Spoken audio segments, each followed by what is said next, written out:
समझने में और विस्कोसिटी का प्रोसेस अंडरस्टैंड करने में 1.5 सेंचुरी जो है वो साइंटिस्ट को लगी। तो विस्कोसिटी को थोड़ा सा आप ना इसको स्टडी कीजिएगा बुक के अलावा भी कि विस्कोसिटी क्या है।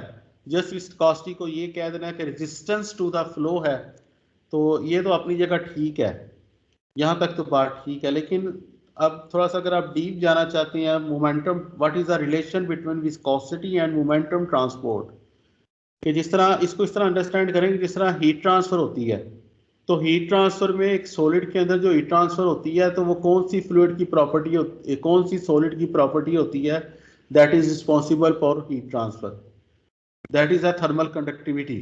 ठीक है, तो जिस तरह थर्मल कंडक्टिविटी जो होती है वो एक सिस्टम की प्रॉपर्टी है जो उसको हीट ट्रांसफर में हेल्प करती है, इस तरह विस्कोसिटी जो है वो सिस्टम की एक प्रॉपर्टी है जो मोमेंटम ट्रांसफर में हेल्प करती है।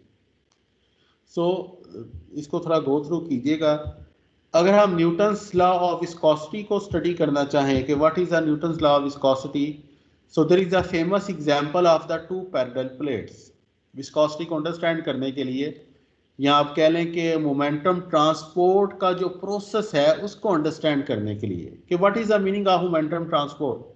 जब हम कहते हैं हीट ट्रांसपोर्ट तो हमें समझ लग जाती है जी कि हीट एक जगह से दूसरी जगह ट्रांसफर हुई। जब हम कहते हैं मैस ट्रांसपोर्ट तो ये भी हमें एक अंडरस्टूड बात है जी कि मैस ट्रांसपोर्ट होता है कि मॉलिक्यूल्स एक जगह से दूसरी जगह मूव कर गए। जिस तरह अगर एक आदमी जो है वो कमरे में एंटर हो, पड़ोस कमरे में, जिसने परफ्यूम लगाया हो, तो हम देखते हैं कि एकदम वो खुशबू जो है वो पूरे कमरे में फैल जाती है। तो मीन्स कि वो परफ्यूम के मॉलिक्यूल थे, उन्होंने एक पॉइंट से पूरे दूसरे पॉइंट्स तक जो है वो मूवमेंट की है। This is the process of mass transport. Similarly is the heat transport. But when we say momentum transport, what is the meaning of momentum transport? So in order to explain the meaning, the concept of momentum transport, let us consider the example of the two parallel plates. कि दो parallel plates हैं और इन दोनों plates के दरमियान जो है ना वो कोई फ्लूइड पड़ा हुआ है। अगेन जब फ्लूइड कहते हैं तो मीन्स कि गैस या लिक्विड भरी हुई है। तो ट्रांसपोर्ट प्रोसेसेस को जब हमने स्टडी करना है, द मोस्ट इंपॉर्टेंट कि हम डायरेक्शंस को डिफाइन करें। तो साथ ही जो है ना हमने एक्स और वाई या एक्स या जेड डायरेक्शन को लाजमी डिफाइन करना है कि एक्स डायरेक्शन हम ले रहे हैं ये एक्स एक्सिस के लॉन्ग और वाई डायरेक्शन हम ले रहे हैं उन दोनों के दरमियान जो डिस्टेंस है that is the along the y direction. So top layer जो है ना वो स्टेशनरी है, हम अपर प्लेट हम कहेंगे स्टेशनरी है, और जो बॉटम प्लेट है उसको हम कहेंगे कि एक वी वेलोसिटी से वो मूव करना शुरू करती है, और इनके दरमियान जो है ना वो फ्लूइड एक जो है वो भरा हुआ है। इसी को आपकी बुक में बेसिकली इस तरह एक्सप्लेन किया हुआ है, बुक वाले जो बर्ड की जो बुक है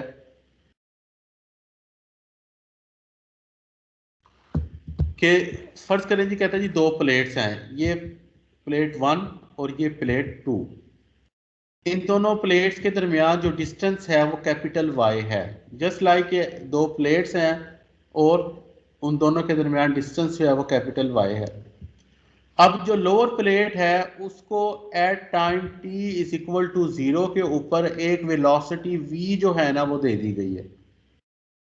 एट टाइम टी फर्ज करेंगे time t is equal to 0 के ऊपर जो लोअर प्लेट थी वो v वेलोसिटी से x एक्सिस के अलोंग मूव करना शुरू कर गई है। ठीक है, तो यहाँ भी एक्सिस डिफाइन किए हैं, एक्स और वाई एक्सिस जो है ना इसने डिफाइन किया हुआ है कि एक्स एक्सिस जो है ना वो वेलोसिटी के लॉन्ग और वाई एक्सिस जो है ना वो जो डिस्टेंस है दोनों प्लेट्स के दरमियान वो वाई एक्सिस के लॉन्ग है। तो क्या होगा कि ये जो लोअर प्लेट है ये इसके साथ जो फ्लूइड अटैच है उस लेयर को अपने साथ लेकर चलना शुरू करेगी। सिमिलरली वो ऊपर वाली लेयर जो है वो अपने से जो अबव लेयर है उसको भी अपने साथ ड्रैग करवाएगी। तो मीन के हमने तो वेलोसिटी दी थी नीचे वाली प्लेट को, अब वो जो लोअर नीचे वाली प्लेट से मुराद आप इसको इस तरह समझ लें कि जो सबसे नीचे फ्लूइड की लेयर है हमने उसको v वेलोसिटी से x एक्सिस के अलोंग खींचना शुरू किया। तो क्या हुआ कि उस लेयर से जो ऊपर वाली लेयर उसके साथ अटैच थी वो भी उसके साथ ड्रैग होकर उसके साथ खींचना शुरू होगी। सिमिलरली वो अपने से अबव लेयर जो थी उसको खींचना शुरू हो गई। Similarly at some time, larger time, एक वेलोसिटी प्रोफाइल जो है ना वो एस्टेब्लिश्ड हो जाएगा, starting from the maximum velocity at the bottom plate and minimum velocity at the above plate that is stationary. तो ये एक वेलोसिटी प्रोफाइल जो होगा वो इस्टेब्लिश हो जाएगा। तो वेलोसिटी जो है वो क्योंकि Vx इसको कहेंगे क्योंकि ये एक्स एक्सिस के अलोंग वेलोसिटी जा रही है, तो इसलिए अब हम इसको Vx कहेंगे। और यहाँ पर लिखा हुआ है कि Vx as a function of y, क्योंकि Vx जो है वो y डायरेक्शन में चेंज हो रही है। अगर आप गौर करें तो Vx जो है ना y डायरेक्शन में चेंज हो रही है। तो y, अगर मैं कहूं y is equal to 0, if I say y is equal to 0, तो इट मींस कि I am at the lower plate. और अगर मैं कहूं कि y is equal to capital Y, it means the observer is at the upper plate that is stationary. तो y is equal to 0 के ऊपर वेलोसिटी मैक्सिमम है और y is equal to capital Y के ऊपर जो है वो वेलोसिटी मिनिमम अप्रोचेस टू 0 है, और इन बिटवीन जो है वो एक वेलोसिटी प्रोफाइल बना हुआ है। सो Vx is a function of y।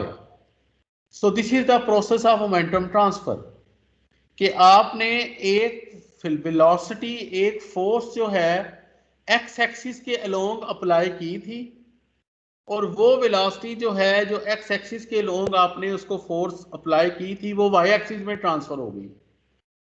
So this is the process of momentum transport. जी ये बात समझ लगी? इस बारे में किसी ने कोई क्वेश्चन पूछना हो तो।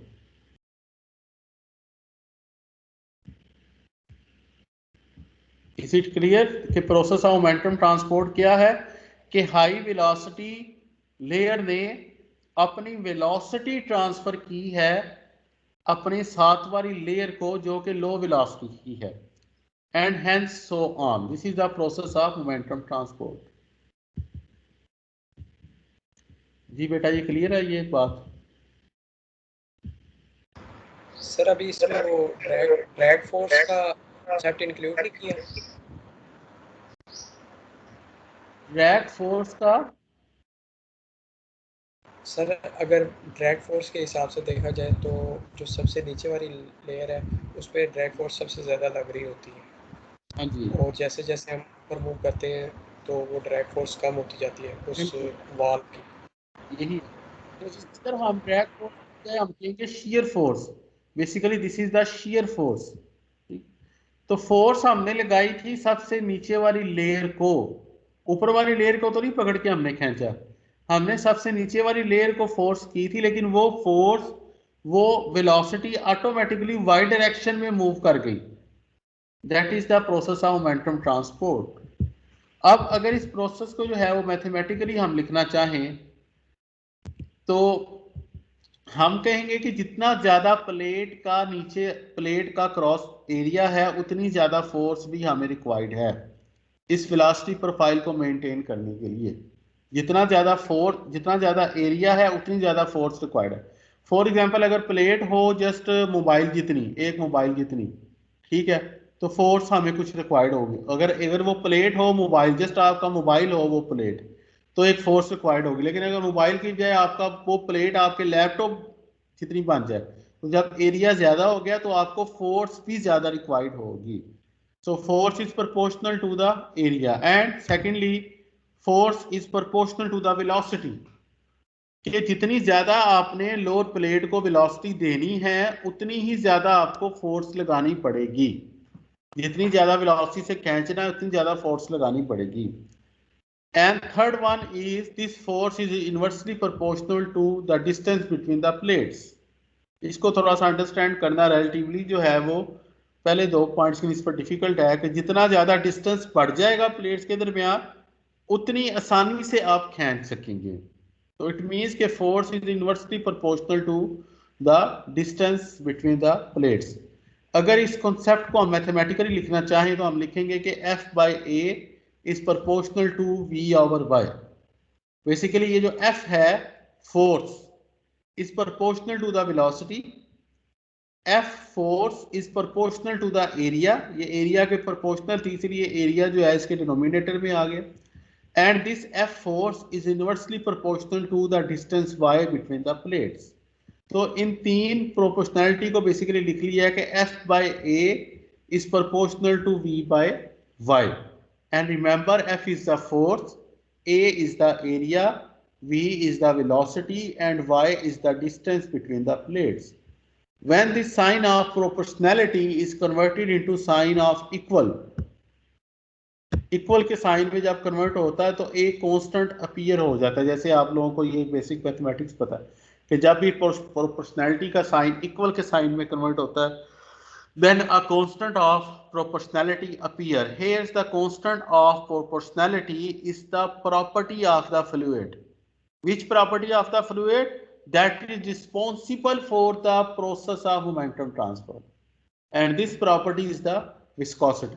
So F by A is equal to mu into V by Y. So F by A is the force applied, is the shear force, and this V by Y, this is called velocity gradient. ठीक है, और इस velocity gradient को हम लिखते हैं differential form में. अगर हम लिखना चाहें तो हम लिखेंगे dvx over dy. So this is the velocity gradient dvx over dy, and this F by A, this is the shear force per unit area. और इसी लॉ को जो भी मैथमेटिक हमने लिखा है इसको हम इसी तरह लिख सकते हैं कि tau yx is equal to minus mu dvx over dy, where tau yx is the shear force per unit area. F by A, F by A को हमने लिखा है shear force per unit area और इसको हमने लिखा है in the form of shear stress. और वो जो V, कैपिटल V और कैपिटल Y था, that has been written in the differential form velocity gradient. और constant of proportionality यहाँ पर viscosity appear हुआ है. So अगर आप इस velocity gradient को देखें dvx over dy, so इसको अगर हम मैं मैथमेटिकली तो dvx over dy है, अगर इसको मैं फिजिकली जो है वो डिस्क्राइब करूं तो मैं कहूंगा जी कि change in the x velocity with respect to y direction. dvx over dy का मतलब है change in the x direction velocity with respect to the y direction. क्योंकि अगर मैं इसकी जगह कर देता dvy over dx तो फिर होना था change in the y velocity with respect to the x direction. So इस ट्रांसपोर्ट फिनोमिना में आपने ये जो वेरिएबल्स हैं, डायरेक्शन ऑफ ट्रांसफर है, इस पे बहुत ज्यादा तवज्जो देनी है कि dvx मीन के जो मेन वेलोसिटी है वो x डायरेक्शन की है और dy मीन के जो चेंज आ रही है वेलोसिटी वो y डायरेक्शन के लिहाज से आ रही है. अगर पिछली आप फिगर भी देखें तो उसमें भी यही है कि x वेलोसिटी जो है वो y डायरेक्शन के लिहाज से जो है वो चेंज हो रही है.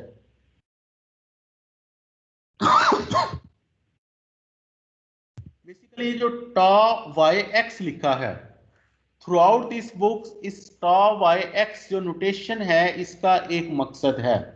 इसको tau xy क्यों नहीं लिख लिया? ठीक है, सो tau yx में जो सेकंड सबस्क्रिप्ट होगा x वो शो करेगा डायरेक्शन ऑफ फ्लो को और ये जो फर्स्ट सबस्क्रिप्ट है y ये शो करेगा डायरेक्शन ऑफ ट्रांसफर को. मीन के tau yx का मतलब है बेटा कि मेन जो फ्लो था, मेन जो वेलोसिटी थी वो x डायरेक्शन की थी, that has been transferred in the y direction. ठीक हो गया. tau yx मीन के x velocity is going to transferred in y direction. अगर मैं tau xy लिखूंगा तो उल्ट हो जाएगा. tau xy लिखूंगा तो मतलब होगा कि y डायरेक्शन में फ्लो हो रहा था और वो जो ट्रांसफर हुआ है वो x डायरेक्शन में हुई है. तो सेकंड सबस्क्रिप्ट जो होता है that is telling us about the direction of flow and first subscript telling us about the direction of transfer. So tau yx mean के जो मोमेंटम ट्रांसफर हुआ है that is basically from the lower value of y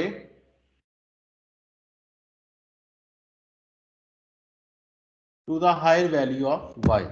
और main जो flow है वो x direction में है। सर लिखा नहीं जा रहा सर पॉइंटर से ना। जी बेटा, सर आपने जो अभी लिखा था ना पॉइंटर से, वो लिखा नहीं गया सर स्लाइड पे। वो उसमें बेटा मेरे ख्याल में इतना नहीं है, बस मेन जो समझाने वाली बात थी ना कि जब टॉप आई एक्स लिखा जाएगा ना शियर स्ट्रेस, तो एक लास्ट टाइम मैंने आपको एक चीज कहा था कि आपने प्रूव करनी है कि शियर स्ट्रेस की जो यूनिट्स होती हैं वो होती हैं फोर्स पर यूनिट एरिया। और हमने शियर स्ट्रेस को जो है एक और टर्म में भी डिफाइन किया था, कोई बता सकता है कि क्या टर्म थी वो? शियर स्ट्रेस को सर हमने क्वांटिटी भी कहा था जी बेटा, वो क्या क्वांटिटी थी? Momentum flux. Yes, momentum flux था। हमने कहा था कि शियर स्ट्रेस की जो यूनिट्स हैं that are equivalent to momentum flux, momentum per unit area per unit time. So tau जो है वो मोमेंटम फ्लक्स को शो कर रहा है, मोमेंटम ट्रांसफर को शो कर रहा है। जब मोमेंटम ट्रांसफर को शो कर रहा है तो अब जब मोमेंटम ट्रांसफर को शो करना है तो एक तो होगी कि डायरेक्शन मेन फ्लो की कौन सी डायरेक्शन है, और एक होगी कि डायरेक्शन किस तरफ है। तो अगर आप इस फिगर में भी आप देखें तो मेन जो फ्लो हुआ वो किस डायरेक्शन में हुआ? एक्स डायरेक्शन के अलोंग। और ट्रांसफर किस डायरेक्शन में हो गई? वेलोसिटी वाई डायरेक्शन में वेलोसिटी ट्रांसफर हो गई। So what is the direction of main flow and what is the direction of transfer? This is very important. So top I X में जब हम लिखेंगे तो जो सेकंड सबस्क्रिप्ट होगा, सेकंड वर्ड होगा, वो डायरेक्शन ऑफ फ्लो को शो करेगा, और जो फर्स्ट वाला होगा वो डायरेक्शन ऑफ ट्रांसफर को शो करेगा। So top I X may be interpreted as the flux of x momentum in the positive y direction. X momentum has been transferred in the y direction. So this is very important and this is very fundamental. इसको चीज को आप understand करेंगे तो आप next को आप understand करेंगे। सर जो आपने इधर फोर्स हमने लगाई है एक्स डायरेक्शन में वेलोसिटी क्रिएट करने के लिए, उसको हमने शेयर फोर्स का नाम क्यों दिया गया है सर? वो कौन सा चीज का रिजल्टेंट है? वो शियर फोर्स बेटा इसलिए ट्रांसफर दिया गया है कि जब फोर्स लग रही होती है ना पैरेलल टू द फ्लो या एट जी सम सर। एंगल, तब उसको हम कहते हैं शियर फोर्स। और जब ये फोर्स जो हो जाती है परपेंडिकुलर डायरेक्शन में चली जाती है, तब ये शियर फोर्स जो होती है ये प्रेशर बन जाता है। यूनिट सेम रहती हैं, पर अब यही इस क्वेश्चन को आप इस तरह कह लें कि शियर में और प्रेशर में क्या फर्क है? तो शियर में और प्रेशर में फर्क है किस चीज का? एंगल का, angle between the force and area. तो अगर वो फोर्स जो है जो लग रही है वो परपेंडिकुलर डायरेक्शन में चली जाए तो वो बन जाता है प्रेशर, और अगर वो फोर्स जो है वो जिस एरिया पे लग रही है उसमें किसी एंगल के ऊपर लगे या पैरेलल लगे, then terms as the shear force. So the जी सर moment ठीक है। goes downhill from a region of high velocity to a region of low velocity। तो ये जो मोमेंटम ट्रांसफर का, हीट ट्रांसफर का फिनोमिना आपको अंडरस्टैंडिंग है जी? हीट ट्रांसफर क्या होती है? मैस ट्रांसफर का फिनोमिना की अंडरस्टैंडिंग है जी कि मॉलिक्यूल एक जगह से दूसरी जगह मूव कर जाते हैं। तो मोमेंटम ट्रांसफर भी इसी तरह जो है वो ट्रांसफर होता है from a region of high velocity to a region of low velocity, like the heat that is transferred from a region of high temperature to a region of low temperature, and like the mass that is transferred from a region of high concentration to a region of low concentration, like is the transfer of the momentum. Momentum is transferred from the region of high velocity to a region of low velocity. So इनकी जो इन terms की जो units हैं, इन parameters की units हैं, that's need to be very much understand. Tau y x is the shear stress और the momentum flux, having the unit same as that of pressure or Pascal. Velocity is meter per second, y is the distance, viscosity has the units of Pascal into second, and ये बता सकता है कोई कि ये mu जिसकी units जो है मीटर्स के पर सेकंड है, ये क्या चीज है?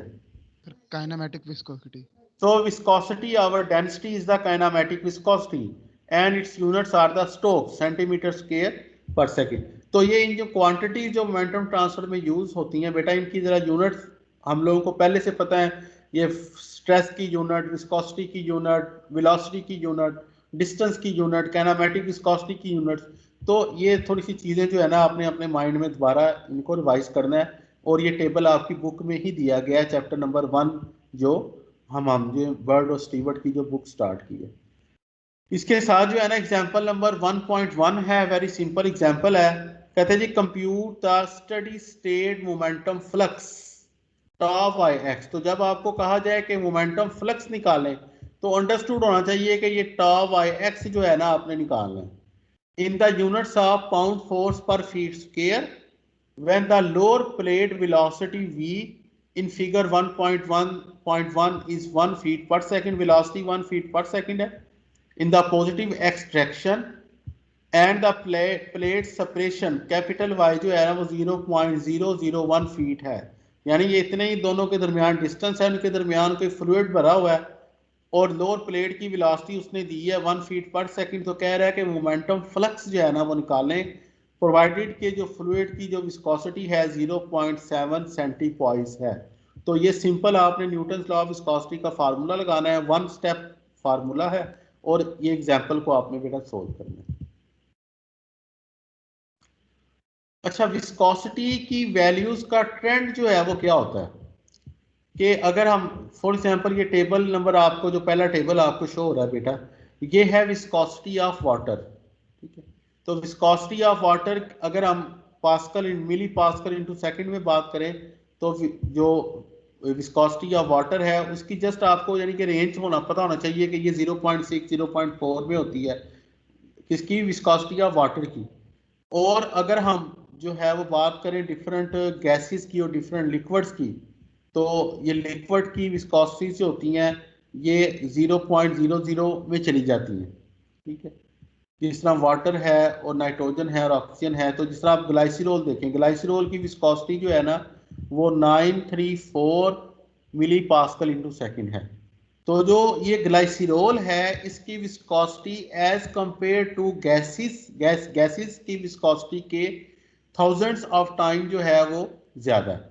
तो जस्ट एक आपने ये वैल्यू जुबानी नहीं याद करनी, जस्ट आपने एक दफा गो थ्रू करके तो आपने एक आइडिया ले लेना है कि लिक्विड्स की जैसे जैसे लिक्विड थिक होता जाता है तो उसकी विस्कोसिटी जो है वो थाउजेंड्स ऑफ टाइम बढ़ती जाती है as compare to the viscosity of gases. Viscosity जो है वो टेम्परेचर और प्रेशर पे डिपेंड करती है.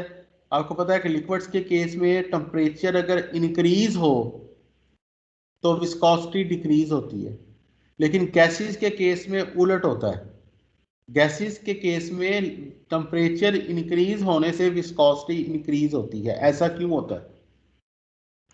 जनरली हम गैसेस में सर, क्योंकि गैसेस में जो है वो विस्कोसिटी फ्रिक्शन बिटवीन मॉलिक्यूल्स की वजह से होती है. तो जैसे ही हम टेम्परेचर बढ़ाते हैं तो मॉलिक्यूल्स के दरमियान फ्रिक्शन बढ़ जाती है, लेकिन लिक्विड्स के केस में जैसे ही हम टेम्परेचर बढ़ाते हैं मॉलिक्यूल्स का डिस्टेंस एक दूसरे से बढ़ जाता है, जिसकी वजह से उनके दरमियान की फ्रिक्शन कम हो जाती है. वेरी गुड, एक्सीलेंट बेटा अहमद हसन, वेरी गुड, बिल्कुल अच्छी एक्सप्लेनेशन की. तो बेसिकली ये जो इसका इसी बुक में आपके एक टॉपिक है, एक दो जो मॉलिक्यूलर थ्योरी ऑफ विस्कोसिटी का बताते हैं हमें कि what is the molecular theory of viscosity. तो वो जो टॉपिक है वो जस्ट आपकी एक रीडिंग असाइनमेंट है, आपने जस्ट उसको एक दफ़ा रीड करना है, गो थ्रू करना है कि ये जो विस्कोसिटी की ओरिजिन है कि विस्कोसिटी ओरिजिनेट कैसे होती है, लिक्विड्स के अंदर कैसे ओरिजिनेट होती है और सॉलिड्स के अंदर कैसे ओरिजिनेट होती है. तो वो जो इसका मॉलिक्यूलर फिनोमिना है जो अभी अहमद ने बड़ा अच्छा एक्सप्लेन किया है. So our next is the generalization of Newton's law of viscosity. कि हमने न्यूटन्स लॉ ऑफ विस्कोसिटी को अभी तक हमने इसको देखा है फर्स्ट क्वाड्रेंट में, मींस के जस्ट और एक्स वाई के पॉइंट ऑफ व्यू से सिंगल कंपोनेंट लेकर. अब अगर हम न्यूटन्स लॉ ऑफ विस्कोसिटी को जनरलाइज करना चाहें तो इसको किस तरह जनरलाइज करेंगे? फॉर एग्जांपल अभी जो हमने पीछे जो एग्जांपल पढ़ी है दो पैरेलल प्लेट्स की, उसमें हमने कंसीडर किया था वेलोसिटी का सिर्फ एक कंपोनेंट वी एक्स, और हमने कहा था कि वी वाई भी जीरो है और वी जेड भी जीरो है। अगर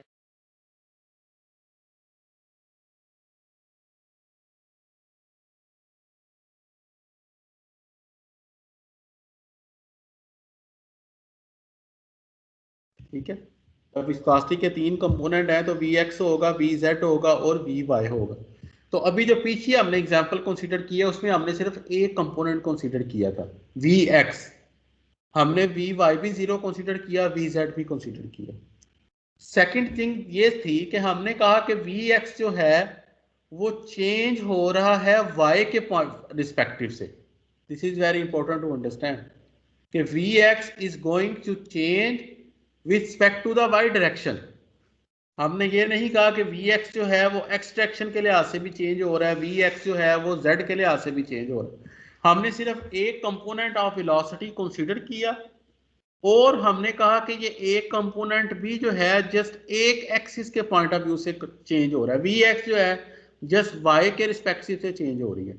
बट अगर हम एक जनरल केस कंसीडर करना चाहते हैं, then in the general case we will consider all the three components of the velocity। हम कहेंगे कि Vx भी एग्जिस्ट कर रही है and Vx is a function of x, y and z as well as is a function of time. एक ऐसा flow हो रहा है जिसके अंदर Vy भी एग्जिस्ट कर रही है and Vy is a function of x, is a function of y and is a function of z as well and is a function of time also. और उस फ्लो का वी जेड तीसरा component भी exist कर रहा है, और ना सिर्फ ये एग्जिस्ट कर रहा है बल्कि वी जेड भी जो है वो तीनों डायरेक्शंस के लिहाज से और टाइम के लिहाज से चेंज हो रहा है। सो मीन के we have considered a flow field. हमने एक ऐसा हाइपोथेटिकल एक फ्लो कंसीडर किया हुआ है कि फ्लो जो है वो तीनों डायरेक्शंस में हो रहा है, एक्स एक्सिस के लॉन्ग भी फ्लो हो रहा है, वाई एक्सिस के लॉन्ग भी फ्लो हो रहा है, जेड एक्सिस के लॉन्ग भी फ्लो हो रहा है। But in general chemical engineering की जो हमारी एप्लीकेशन होती है, जो पाइप फ्लो का केस, अब पाइप में जो फ्लो हो रहा होता है वो सिर्फ एक सिंगल डायरेक्शन में हो रहा होता है, ठीक है। लेकिन क्योंकि हम एक जनरलाइज फार्मूला डेवलप करने लगे हैं, हमारा टॉपिक यही है कि generalization of Newton's law of viscosity. तो जब किसी चीज को जनरली स्टडी करना होता है तो हम उसके सारे कोऑर्डिनेट कंसीडर करेंगे। तो हम एक ऐसा फ्लो सिस्टम कंसीडर कर रहे हैं जिसमें तीनों डायरेक्शन में फ्लो हो रहा है और तीनों कंपोनेंट जो है वो तीनों डायरेक्शन में चेंज हो रहे हैं। यानी वेलोसिटी जो वी एक्स है वो एक्स एक्सिस में भी चेंज हो रही है, वाई एक्सिस में भी चेंज हो रही है, जेड एक्सिस के लिहाज से भी चेंज हो रही है। सिमिलरली जो वेलोसिटी का कंपोनेंट वी वाई है वो भी तीनों डायरेक्शंस के लिहाज से चेंज हो रहा है। वेलोसिटी का कंपोनेंट वी जेड है वो भी तीनों एक्सिस के लिहाज से चेंज हो रहा है। यानी अगर कोई बंदा जेड एक्सिस के अलोंग ट्रेवल करना शुरू करे, तो जेड एक्सिस के लॉन्ग ट्रेवल करना शुरू करे तो वी एक्स की वैल्यू भी चेंज हो रही होगी, वी वाई की वैल्यू भी चेंज हो रही होगी, वी जेड की वैल्यू भी चेंज हो रही होगी। सिमिलरली अगर एक बंदा एक्स एक्सिस के अलोंग फ्लो करना शुरू करे, एक्स एक्सिस के अलोंग वॉक करना शुरू करे, तो साथ साथ वो वी एक्स भी मेजर करता जाए, वी वाई भी मेजर करता जाए, वी जेड भी मेजर करता जाए, तो वो तीनों की वेलोसिटी चेंज हो रही होगी। सिमिलरली वाई एक्सिस के अलोंग भी तीनों की वेलोसिटी चेंज हो रही होगी।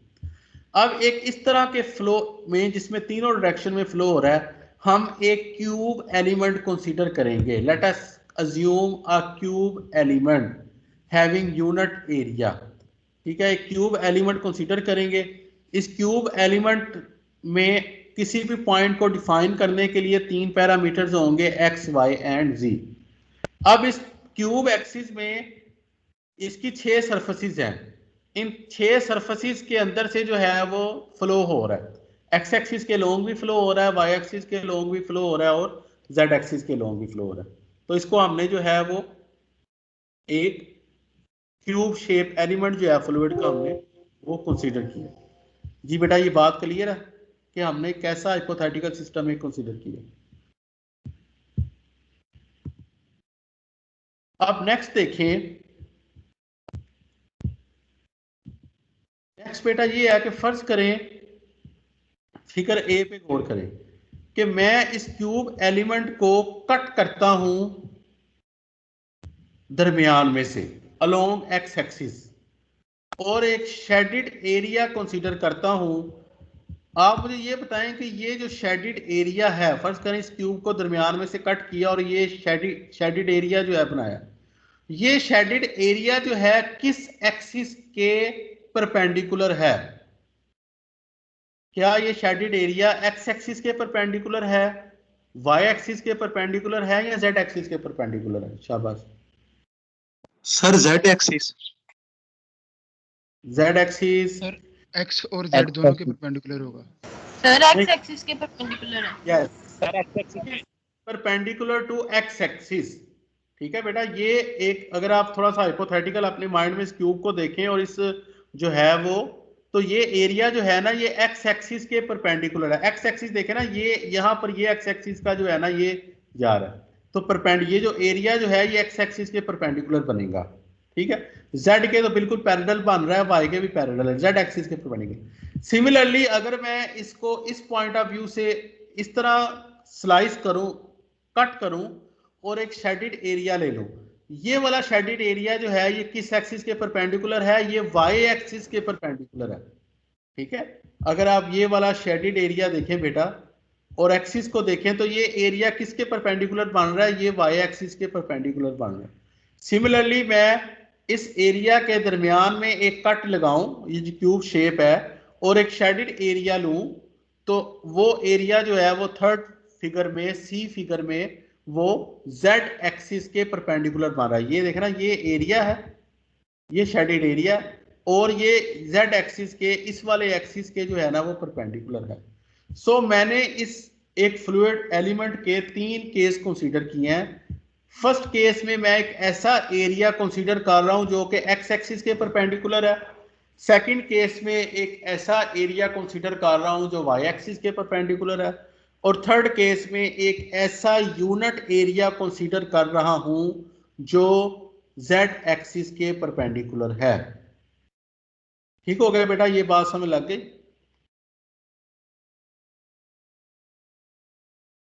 इसमें कोई क्वेश्चन बेटा?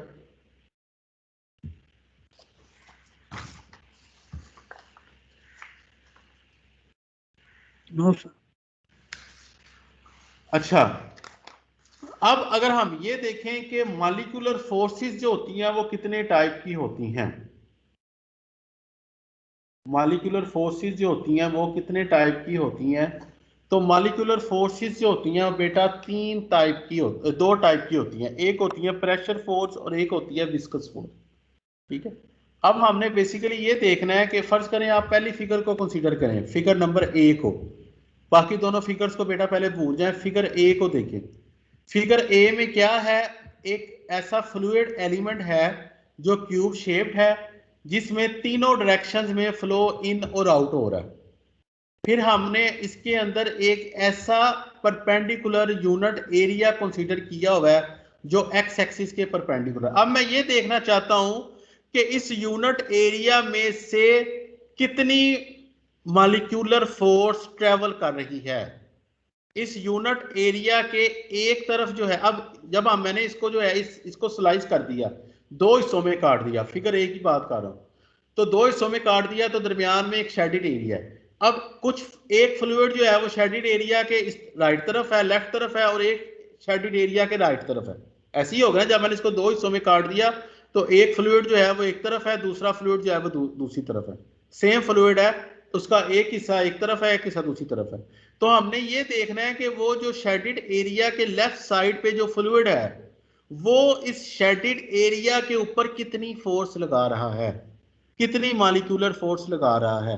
तो वो मॉलिक्यूलर फोर्स जो होती है वो 2 तरह की होती है, एक होती है प्रेशर फोर्स और एक होती है विस्कस फोर्स। ठीक है, तो बेसिकली इस एलिमेंट के ऊपर जो फोर्स लग रही है वो लग रही है 2 तरह की। प्रेशर फोर्स है जिसको रिप्रेजेंट किया गया है P multiplied by delta x. So ये P जो है ये शो कर रहा है प्रेशर फोर्स को, कि इस एरिया एलिमेंट पे प्रेशर फोर्स लग रही है। और ये जो डेल्टा एक्स है ये शो कर रहा है यूनिट वेक्टर को, परपेंडिकुलर यूनिट वेक्टर को। ठीक है, तो आप देखें कि उसने जो प्रेशर का जो वेक्टर भी जो शो किया है वो उस एरिया के बिल्कुल परपेंडिकुलर शो किया है। सेकेंडली जो फोर्स लग रही है वो लग रही है शीयर फोर्स, जिसको रिप्रेजेंट किया है टा एक्स से। और आप देखें कि ये टॉ एक्स जो है वो उस एरिया के ऊपर लग रही है, तो उसने जो है वो किसी एंगल पे वो वाला वेक्टर जो है वो शो किया है। सो इसमें वही क्वेश्चन का दोबारा आंसर आता है कि what is the difference between the pressure force and the viscous force और shear force. So the pressure force is the basically the perpendicular force and viscous force is basically the force at some angle. अब वो जो shear force जो लग रही है, जो shear stress लग रहा है, उसको मैं कहूंगा टा एक्स टोटल। इस टा एक्स के तीन कंपोनेंट हैं, टा एक्स एक्स, टा एक्स वाई एंड टा एक्स जेड। मीन के इस एरिया पे वो वाली फोर्स जो एक्स वेलोसिटी की वजह से आ रही है, इस एरिया पे वो वाली फोर्स जो वाई वेलोसिटी की वजह से आ रही है, और इस एरिया पे वो वाली फोर्स जो जेड वेलोसिटी की वजह से लग रही है। यानी इस बात को जरा अंडरस्टैंड करें कि ये एरिया जो परपेंडिकुलर टू एक्स एक्सिस है, इस पे जो शीयर फोर्स आ रही है वो तीन डायरेक्शन से आ रही है इस एरिया की तरफ। वो फोर्स जो एक्स एक्सिस से इसकी तरफ आ रही है, एक्स वेलोसिटी से इस तरफ आ रही है, वो फोर्स जो वाई वाली वेलोसिटी से इस एरिया के ऊपर आ रही है, और वो फोर्स जो जेड वाली वेलोसिटी से इस एरिया के ऊपर लग रही है, represented by tau x x, tau y x and tau x z. Tau x z का क्या मतलब है? टॉ एक्स जेड में मेन वेलोसिटी कौन सी डायरेक्शन की है और ट्रांसफर किस डायरेक्शन में हो रहा है? Sir main velocity z direction में है और ट्रांसफर x डायरेक्शन में हो रही है। Very good. तो टॉ एक्स जेड का मतलब है कि वो जो z कंपोनेंट वी जेड है वो जो अपना इन्फ्लुएंस एक्स एक्सिस वाले एरिया पे डाल रहा है। टॉ एक्स वाई का क्या मतलब है? मेन वेलोसिटी कौन सी है और डायरेक्शन ऑफ ट्रांसफर कौन सी है? सर ये वाई जो है वो मेन है और एक्स जो है वो ट्रांसफर हो रही है सर। एक्स ट्रांसफर हो रहा है। So y is the main velocity, v y अपना इफेक्ट जो है वो एक्स एक्सिस वाले एरिया में। चीज को थोड़ा सा आपने सर अंडरस्टैंड। ये जो फोर्स लग रही है सर, ये जो हमारे पास शेड सेट रहती है सर, फिजिकल फोर्स लग रही है सर, इसका और ये जो हमारा एरिया है हमने ज्यूम किया है सर, इसका हैंडल क्या होगा? पैरेलल होगा या सर कौन से हैंडल पे होगा? क्योंकि सर आपने इसे शेयर फोर्स कहा है ना सर। शेयर फोर्स का है ना, तो बेटा परपेंडिकुलर जब होगा तो वो प्रेशर बन जाएगा। जी सर, तो फिर ये मतलब है पैरेलल होगा ना, तो इसलिए हमारे पास शेयर होगा। एक्चुअली इसमें अगर आप देखें ना, तो यहाँ पर जो अगर नंबर ऑफ डायरेक्शंस की बात करें तो इनफाइनाइट डायरेक्शंस बन जाएंगी, क्योंकि फ्लो जो है तो कंटिन्यूस है ना, वेलोसिटी कंपोनेंट भी कंटिन्यूस है। बस फॉर द इनिशियल अंडरस्टैंडिंग हम क्या कह रहे हैं जी, कि ये एक एरिया हमने फिगर ए की बात कर रहा हूँ कि एक एरिया हमने कंसीडर किया है जो परपेंडिकुलर टू एक्स एक्सिस है। इस perpendicular to x axis area में जो शेयर फोर्स, मॉलिक्यूलर फोर्स जो आ रही है वो तीन डायरेक्शन से आ रही है। वो एक्स एक्सिस वाले फ्लो से भी आएगी, वो वाई एक्सिस वाले फ्लो से भी आएगी, वो जेड एक्सिस वाले फ्लो से भी आएगी। तो टोटल हम कहेंगे टॉ एक्स बोल्ड करके। इस टॉ एक्स के तीन कंपोनेंट होंगे, tau x x, tau x y and tau x z. और अगर हम टोटल फोर्स लिखना चाहें तो टोटल फोर्स को रिप्रेजेंट करूंगा मैं पाई से, pi i j, total molecular force. What is pi? आप अपने पास कॉपी पेंसिल भी लेकर प्लीज बैठा करें। तो पाई क्या है? Total molecular force. I j क्या है? एक्स एंड वाई है। इस टोटल मॉलिक्यूलर फोर्स के दो कंपोनेंट हैं, एक क्या है प्रेशर का कंपोनेंट है और एक क्या है शीयर का कंपोनेंट है। अब ये जो प्रेशर इंटू डेल्टा आई जे लिखा है, ये डेल्टा आई जे क्या चीज है? डेल्टा आई जे को कहते हैं क्रोनेकर डेल्टा। क्रोनेकर डेल्टा की वैल्यू होती है 1 if I is equal to J, otherwise if I is equal to not J it is 0। Means के प्रेशर फोर्स तब एग्जिस्ट करेगी जब वेलोसिटी कंपोनेंट और एरिया आपस में परपेंडिकुलर डायरेक्शन में होंगे, means I is equal to J हो जाएगा, X is equal to X होगा, या Y is equal to Y होगा, या Z is equal to Z होगा, तब इसकी वैल्यू 1 होगी, मीन्स के प्रेशर एग्जिस्ट करेगा। अदरवाइज बाकी डिमेंशंस के लिए प्रेशर जो है वो एग्जिस्ट नहीं करेगा। तो मीन्स कि किसी भी एक्सिस में अगर आप टोटल शियर फोर्स देखना चाहें तो वो 3, तो उसमें एक प्रेशर का कंपोनेंट होगा और 3 शियर के कंपोनेंट होंगे। अब इस तो अगर सर जी बेटा, सर ये जो हमारा टॉ एक्स एक्स है इसको हम प्रेशर फोर्स कह सकते हैं? इसको हम कहेंगे normal stress. Still it is not the pressure, still it is the stress, बस this is called normal stress. अब इसमें सर एक ये पहली जो आई और जो- जे वाली बताइएगा जरा।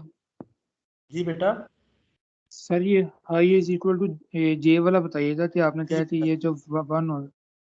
अच्छा, उससे पहले ये जो क्वेश्चन पूछा ना इसने टॉ एक्स एक्स, क्या टॉ एक्स एक्स प्रेशर बन जाएगा? नो।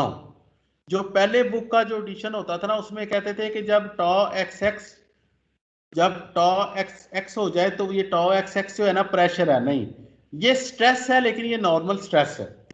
इट मींस कि शियर स्ट्रेस चाहे वो नॉर्मल हो जाए वो एक अलग फिनोमिना है और प्रेशर एक अलग फिनोमिना है। सो ये प्रेशर और stress these are the molecular phenomenas. ठीक है, तो स्ट्रेस किसी और वजह से होता है, प्रेशर किसी और वजह से होता है। उससे अगली बात तो ये चीज पहली बात हमें जो है ना अंडरस्टैंड करनी है कि प्रेशर और स्ट्रेस जो है ना वो दोनों मॉलिक्यूलर फिनोमिना है, लेकिन दोनों डिफरेंट चीजें हैं। होते दोनों मॉलिक्यूलर बम्बार्डमेंट की वजह से हैं, होते दोनों मॉलिक्यूलर वेलोसिटी ग्रेडियंट की वजह से हैं। तो एक चीज है स्ट्रेस और एक चीज है प्रेशर। अब प्रेशर जो है एग्जिस्ट करता है, प्रेशर जो है वो स्केलर क्वांटिटी है, वो एग्जिस्ट, उसका सिर्फ 1 कंपोनेंट है, और वो तब एग्जिस्ट करता है जब जिस एरिया के ऊपर लगना है और जो वेलोसिटी कंपोनेंट लगा रहा है वो आपस में परपेंडिकुलर आ जाएंगे। लेकिन अब ये जो स्ट्रेस है इसके तो 3 कंपोनेंट हैं, लेकिन ये जो प्रेशर है इसका सिर्फ एक कंपोनेंट है। तो बाकी दोनों कंपोनेंट, प्रेशर के बाकी दोनों कंपोनेंट को जीरो करने के लिए हमने क्या लगाया, हमने क्रोनेकर डेल्टा लगाया है, डेल्टा आई जे लगाया है। अब ये डेल्टा आई जे एग्जिस्ट करेगा only when i is equal to j, तब इसकी वैल्यू 1 होगी, अदरवाइज इसकी वैल्यू जो हो जाएगी वो 0 हो जाएगी। ठीक है, इट मीन्स के प्रेशर का सिर्फ एक कंपोनेंट है, प्रेशर की सिर्फ एक वैल्यू है, और टॉ आई जे जो होगा वो, इसको इस तरह अंडरस्टैंड करेंगे। अब अगर हमने ओपन करना है पाई y x, pi y x, यानी टोटल मॉलिक्यूलर फोर्स जो एक्स कंपोनेंट की एक्सर्ट हो रही है उस एरिया पे जो परपेंडिकुलर टू वाई एक्सिस है। पाई वाई एक्स का क्या मतलब है? पहली बात तो ये समझें कि एक्स जो है, सेकंड जो है, दैट इज द, वो क्या होता है, वो मेन डायरेक्शन होती है फ्लो की, और वो जो पहला सबस्क्रिप्ट होता है वाई, ये होती है डायरेक्शन ऑफ ट्रांसफर। इतनी बात तो हमें पता लग गई कि x momentum, x force is transferred along y axis. इसी बात को एक और सेंटेंस में भी रिप्रेजेंट कर सकता हूं, एक और सेंटेंस में भी बोल सकता हूं, और अगर आपके पास कॉपी पेंसिल है तो आप इसको लिख लें। Pi y x mean the x force is going to be transferred across a area that is perpendicular to y-axis. X momentum, X force is going to be transferred across an area that is perpendicular to y-axis. Mean के ये figure B वाली बात हो रही है, क्योंकि इसमें जो एरिया है वो वाला एरिया है जो परपेंडिकुलर टू वाई एक्सिस है। ठीक है, अब अगर इसको ओपन करूंगा तो आप बताएं प्रेशर जो है उसका सिर्फ एक कंपोनेंट आएगा, प्लस ये जो शियर है इसके 3 कंपोनेंट साथ आएंगे। कोई बता सकता है कि वो 3 कंपोनेंट कौन कौन से होंगे?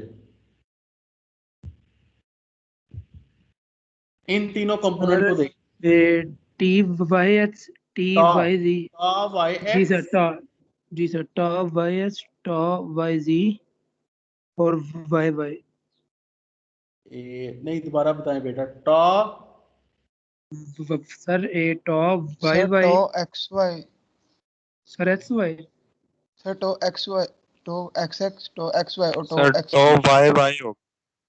टॉ वाई वाई बस पहला होगा टॉ एक्स वाई, पहला होगा, पहला जो कंपोनेंट होगा वो उसका होगा टॉ एक्स वाई, ठीक है।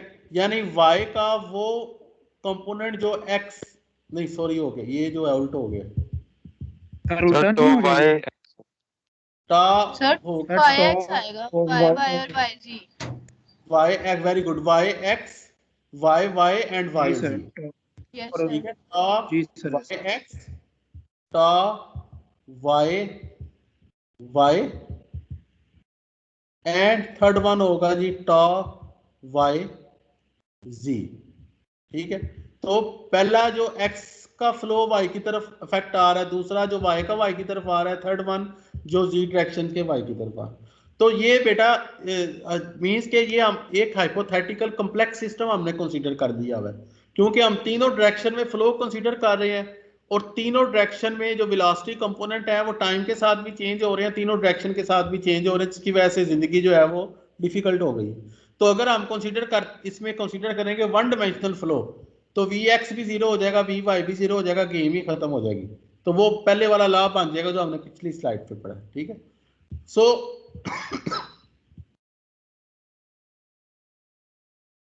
प्लीज कंसीडर दिस टेबल के मॉलिक्यूलर मोमेंटम फ्लक्स कि जब फ्लो हो रहा होता है तो मॉलिक्यूलर मोमेंटम फ्लक्स, तो ये जो पहला कॉलम है एक्स वाई जी, तो उसमें लिखा हुआ है direction normal to the shaded face. अगर मैं बात करूं एक्स की तो इट मींस कि मैं बात कर रहा हूं फिगर ए की, यानी एक्स एक्सिस की बात कर रहा हूं, तो ऐसा एरिया जो एक्स एक्सिस के परपेंडिकुलर है, direction normal to the shaded face x. तो अगर मैं बात करूं एक्स की तो इट मींस कि मैं बात कर रहा हूं फिगर ए की, ठीक है। यानी ऐसा एरिया जो एक्स एक्सिस के परपेंडिकुलर है, उसमें जो टोटल जो आएगा pi x that is equal to pressure into delta x plus tau x. इसको मजीद जब ओपन करूंगा तो आ जाएगा, इसका जो एक्स कंपोनेंट होगा वो होगा p plus tau x x, इसका जो वाई कंपोनेंट होगा pi x y is equal to tau x y. अब यहां पर प्रेशर नहीं आ रहा। सिमिलरली इसका जो z कंपोनेंट हो जाएगा pi x z is equal to tau x z, यहां भी प्रेशर नहीं आ रहा। प्रेशर जो है वो सिर्फ एक कंपोनेंट x वाले के साथ आ रहा है, क्यों? क्योंकि y वाले में z वाले में वो उसका जो डेल्टा था वो जीरो हो गया था। प्रेशर तब एग्जिस्ट करेगा जब वेलोसिटी और वो एरिया आपस में बिल्कुल परपेंडिकुलर होते हैं। सिमिलरली अगर मैं सेकंड की बात करूं y, तो y मींस कि वो वाला पर एरिया जो y एक्सिस के परपेंडिकुलर है, वो वाला शेडेड एरिया जो y एक्सिस के परपेंडिकुलर है। तो इट मींस अब मैं बात कर रहा हूं फिगर बी की, ये वाला एरिया की जो y एक्सिस के परपेंडिकुलर है। अगर इसकी मैं बात करूं तो पाई वाई क्या होगा? Total molecular flux. इस टोटल मॉलिक्यूलर फ्लक्स के दो कंपोनेंट हैं, एक है बेटा प्रेशर कंपोनेंट, एक है बेटा शियर कंपोनेंट। लेकिन प्रेशर कंपोनेंट तब अब मजीद इसका टॉ वाई एक्स होगा, pi y x is equal to tau y x, pi y y is equal to pressure plus tau y y and pi y z is equal to tau y. अब यहाँ pressure जो हो जाएगा ये दरमियान वाले में आएगा, क्योंकि यहाँ पर y is equal to y आता है, बाकी दोनों कंपोनेंट में प्रेशर नहीं आएगा। And similarly Z. सो ये these are the momentum, molecular momentum flux vector. इसको थोड़ा सा आपने जब स्टडी करना है, मजीद अंडरस्टैंड इसको बेटा करना है, तो कुछ होते हैं नॉर्मल स्ट्रेसेस, कुछ होते हैं शियर। तो इस बारे में कोई क्वेश्चन बेटा आपका है तो डिस्कस कर लें। सर वैसे हमने पढ़ा हुआ है कि मोमेंटम जो है वो मास और वेलोसिटी का मतलब प्रोडक्ट होता है। सर इस जो सीक्वेंस में जो है वो सर मोमेंटम की क्या डेफिनेशन होगी जो सर अभी तो हमने पढ़ा है? हाँ जी, वो जो हमने बेटा पढ़ा है ना कि मोमेंटम जो है, this is a very good question. कि मोमेंटम जो है वो मास इनटू वेलोसिटी का प्रोडक्ट होता है, ठीक है। वो है कन्वेक्टिव मोमेंटम, कन्वेक्टिव, ठीक है, कन्वेक्टिव ट्रांसफर। अब जो हीट ट्रांसफर है, मास ट्रांसफर है, मोमेंटम ट्रांसफर है, ये इन तीनों के दो मोड्स हैं। हीट ट्रांसफर में भी आपको पता है कि conductive momentum conductive heat transfer होती है और कन्वेक्टिव हीट ट्रांसफर होती है। मास ट्रांसफर की बात करें तो मास ट्रांसफर में भी कंडक्टिव या मॉलिक्यूलर मास ट्रांसफर होती है और कन्वेक्टिव मास ट्रांसफर होती है। इसी तरह मोमेंटम ट्रांसफर की जब बात करें तो मोमेंटम के अंदर भी एक होता है कन्वेक्टिव मोमेंटम ट्रांसफर और एक होता है कंडक्टिव मोमेंटम ट्रांसफर। जो कंडक्टिव मोमेंटम ट्रांसफर होता है उसको कहते हैं मॉलिक्यूलर ट्रांसफर। कंडक्शन का जो वर्ड है वो आता है मॉलिक्यूलर फिनोमिना के लिए। जैसा कि आपने वो कंडक्टिव हीट ट्रांसफर पढ़ा तो आपको पता है कि कंडक्टिव हीट ट्रांसफर जो होता है वो molecule two molecule heat transfer होता है। और कन्वेक्टिव हीट ट्रांसफर कब आता है? जब लिक्विड फ्लो करना शुरू करता है तब कन्वेक्टिव हीट ट्रांसफर आता है। इसी तरह ये जो यहाँ पर जो मोमेंटम की बात हो रही है वो बात हो रही है कौन से मोमेंटम की? वो बात हो रही है कंडक्टिव मोमेंटम ट्रांसफर की, ठीक है, मॉलिक्यूलर मोमेंटम ट्रांसफर की। तो उसमें अब यहाँ पर बल्क फ्लो जो है वो उसकी बात नहीं हो रही। जो वेलोसिटी जो आएगी वो बल्क फ्लो वाली नहीं आएगी, वो जो मॉलिक्यूलर वेलोसिटी है वो आएगी। तो यहाँ भी मोमेंटम वही है, मास इनटू वेलोसिटी ही है, लेकिन कौन सी वेलोसिटी है? वो जो मॉलिक्यूलर लेवल पे वेलोसिटी है। और वो जो मॉलिक्यूलर लेवल पे वेलोसिटी है उसको कौन रिप्रेजेंट कर रहा है? उसको विस्कोसिटी रिप्रेजेंट कर रही है। ये थोड़ी सी बात अंडरस्टैंड करने वाली है कि जो मॉलिक्यूलर लेवल पे जो मूवमेंट हो रही है मॉलिक्यूल्स की, जिसकी वजह से मोमेंटम ट्रांसफर हो रहा है, कौन सी सिस्टम की प्रॉपर्टी है जो मोमेंटम ट्रांसफर करा रही है? वही प्रॉपर्टी है जो मॉलिक्यूल्स की मूवमेंट की वजह से ओरिजिनेट हो रही है। और वो कौन सी प्रॉपर्टी है? वो विस्कोसिटी है, ठीक है। तो मोमेंटम की डेफिनेशन यहाँ पर वही रहेगी, मास इनटू वेलोसिटी ही, लेकिन यहाँ पर हम देख रहे हैं conductive momentum transfer, molecular momentum transfer. Sir तो मतलब इधर हम ये मतलब कह सकते हैं कि मोमेंटम वो फोर्स है जो कंपोनेंट दूसरे कंपोनेंट पे लगा रहा है in the direction of y direction. Yes yes yes, वो मोमेंटम फ्लक्स आ जाएगा, मोमेंटम ट्रांसफर आ जाएगा। मोमेंटम ट्रांसफर क्या है कि देखे ना कि एक लेयर को खींचा पकड़ के, उस लेयर ने अपनी साथ वाली लेयर को भी साथ पकड़ के खींचना शुरू कर दिया, ठीक है। तो this is the process of momentum transfer. अब वो कौन सी प्रॉपर्टी थी? वो विस्कोसिटी थी। वो उसकी विस्कोसिटी थी जिसकी वजह से वो लेयर्स आपस में इंटरकनेक्टेड थी। तो वो साथ वाली लेयर ने भी साथ वाली लेयर को अपने साथ पकड़ के जो है वो खींचना शुरू कर दिया, ठीक। सो दिस इज ठीक है सर। ट्रांसफर। सर जरा काइंडली सर एक दफा मोमेंटम का भी बता दें सर। मोमेंटम की कोई जनरलाइज्ड डेफिनेशन सर इंटरनेट से तो इतनी सर समझने वाली जो है वो मिलती ही नहीं है सर। देखें समझ आ जाए कि मोमेंटम है क्या। ये जो चीज है ना कि हम एक थोड़ा सा डेफिनेशन को ही देखें हम, तो उससे थोड़ा सा हमें चीजों को देखना पड़ेगा प्रोसेस के पॉइंट, फिनोमिना के पॉइंट ऑफ व्यू से। अब आप मोमेंटम की डेफिनेशन की बजाय मोमेंटम के फिनोमिना की तरफ जरा जाएं कि मोमेंटम ट्रांसपोर्ट का फिनोमिना जो है वो क्या है। तो मोमेंटम ट्रांसपोर्ट, मोमेंटम क्या है? मोमेंटम यही है जी कि जब कोई बॉडी मूव करना शुरू करती है इट मींस कि उसने मोमेंटम गेन कर लिया। तो मोमेंटम के लिए दो कंपोनेंट चाहिए होते हैं, एक तो उसकी मास होनी चाहिए और एक उसके अंदर वेलोसिटी होनी चाहिए। तो जब किसी भी बॉडी में ये दो कंपोनेंट, ये दो प्रॉपर्टीज अपीयर होती हैं तो इट मींस कि उसने मोमेंटम गेन कर लिया। उसके पास वेलोसिटी आ गई, उसके पास मास आ गई, इट मींस कि उसने मोमेंटम जो है ना वो गेन कर लिया। अब एक बॉडी, अब ये बात यहाँ तक तो ठीक होगी। अब बात आगे जो चलनी है केमिकल इंजीनियरिंग वो ये है कि मोमेंटम तो हो गया क्लियर डेफिनेशन, मोमेंटम ट्रांसफर क्या होता है, मोमेंटम ट्रांसपोर्ट क्या होता है। क्योंकि हमने फ्लूइड फ्लो के साथ जब डील करना है तो हमने मोमेंटम ट्रांसपोर्ट के साथ डील करना है। तो मोमेंटम ट्रांसपोर्ट का फिनोमिना क्या होता है? तो अब मोमेंटम ट्रांसपोर्ट का फिनोमिना जो होता है इसके दो मैकेनिज्म्स हैं, इसकी दो डोमेन्स हैं, इसके दो तरीके हैं कि दो तरीकों के से मोमेंटम ट्रांसपोर्ट होता है। उनमें से एक तरीका अभी हमने इस स्लाइड में स्टडी किया है। एक तरीका से मुराद के एक अप्रोच, एक मैकेनिज्म, उसका नाम क्या था? उस अप्रोच का नाम या उस मैकेनिज्म का नाम क्या था? वो था कंडक्टिव मोमेंटम ट्रांसपोर्ट। या सेकंड उसका नाम है मॉलिक्यूलर मोमेंटम ट्रांसपोर्ट। कौन सा लॉ उसको डील करता है? उसको डील करता है न्यूटन्स लॉ ऑफ विस्कोसिटी। वो होता कहते हैं उसके लिए फ्लूइड की बल्क मोशन की जरूरत नहीं होती। अगर किसी वजह से कोई एक लेयर मूव करना शुरू करे तो वो अपने साथ वाली लेयर को अपनी वेलोसिटी दे देती है। So this process of velocity transfer is basically the process of momentum transfer. और उसको फिर उसके कंपोनेंट जब ज्यादा हो जाते हैं, हर वेलोसिटी के 3 कंपोनेंट हो जाते हैं और वो तीनों डायरेक्शन में डिस्ट्रीब्यूट हो जाते हैं, तो चीजें थोड़ी सी अंडरस्टैंड करने में कम्प्लेक्स हो जाती हैं।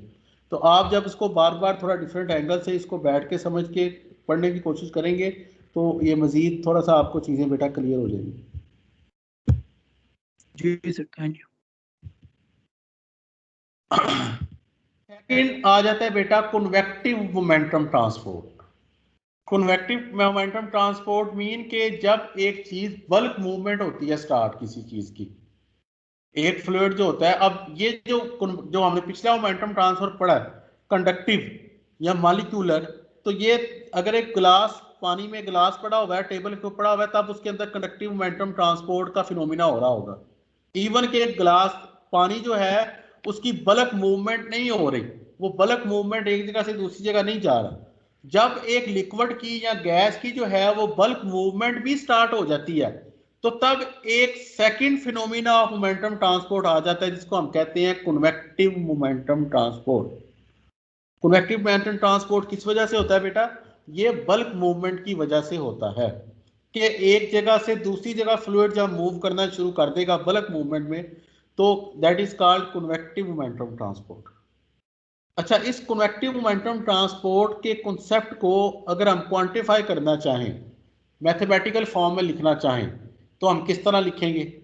तो अगेन हम एक जनरल फ्लो फील्ड कंसीडर करेंगे, एक general hypothetical 3 dimensional flow consider करेंगे कि एक क्यूब शेप एलिमेंट है बेटा, और इस क्यूब शेप एलिमेंट के तीनों डायरेक्शंस में फ्लो हो रहा है। एक्स एक्सिस के अलोंग भी फ्लो हो रहा है, वाई एक्सिस के अलोंग भी फ्लो हो रहा है, और जेड एक्सिस के अलोंग भी फ्लो हो रहा है। यानी एक ऐसा सिस्टम है जिसमें तीनों डायरेक्शन में फ्लो इन आउट जा रहा है। हाइपोथेटिकल सिस्टम है, एक्चुअल तो कभी ऐसा नहीं हो रहा होगा कि आप देखें जी कि तीनों डायरेक्शन में फ्लो स्ट्रीम जा रही है, ठीक है, वन डायमेंशनल फ्लो ही हो रहा होगा। लेकिन आई जब हमने जनरल फार्मूला लिखना है तो जनरल फार्मूला में जो है हम एक जनरलाइज जो है वो लिखेंगे।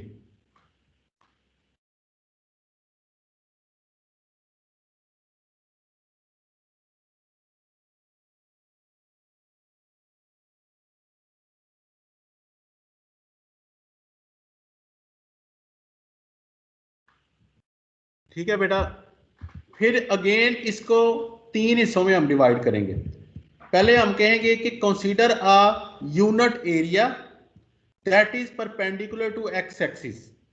इस फ्लो फील्ड के अंदर मैंने इसको स्लाइस अप किया और इसके अंदर एक ऐसी प्लेट रख दी, एक ऐसा एरिया, हाइपोथेटिकल एरिया कंसीडर कर लिया जो एक्स एक्सिस के परपेंडिकुलर है। सेकेंडली फिर मैं एक ऐसा यूनिट एरिया कंसीडर करूंगा जो वाई एक्सिस के परपेंडिकुलर है। और थर्ड फिर मैं एक ऐसा एरिया कंसीडर करूंगा जो जेड एक्सिस के परपेंडिकुलर है। अब अगेन फिगर ए में आ जाए, ये जो मैंने एक यूनिट एरिया कंसीडर किया है जो एक्स एक्सिस के परपेंडिकुलर है, इस यूनिट एरिया में मैंने देख रहे हैं कि मोमेंटम फ्लक्स कितना है। ये मोमेंटम फ्लक्स इक्वल होगा volume flow rate into momentum per unit volume. अगर मैं वॉल्यूम फ्लो रेट को मल्टीप्लाई कर दूं मोमेंटम पर यूनिट वॉल्यूम से, तो वॉल्यूम से कैंसिल आउट हो जाएगा और मेरे पास यूनिट बचेंगी मोमेंटम। आप शाबाश अपनी अपनी कॉपी पेंसिल पे करें, लिखें momentum flux is equal to volume flow rate multiplied by momentum per unit volume. तो बताएं कि यूनिट्स क्या आती हैं, फाइनल यूनिट्स क्या आती हैं? शाबाश every one of you, every one of you बेटा। Volume flow rate multiplied by momentum per unit volume. इन दोनों क्वांटिटीज को मल्टीप्लाई करूं तो यूनिट्स क्या आती हैं? शाबाश। एवरी वन ऑफ यू अपनी कॉपियों पे करके तो मुझे बताए।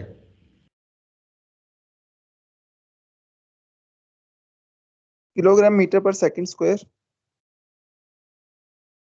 नहीं, उसको आप मोमेंटम की यूनिट्स को नहीं, मोमेंटम को मोमेंटम ही रहने दें। Momentum per unit time.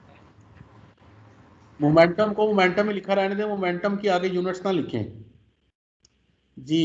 Momentum per unit time. और कोई इसके अलावा? Momentum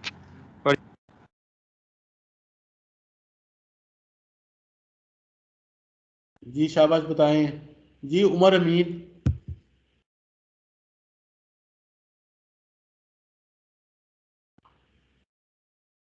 Umar Amin.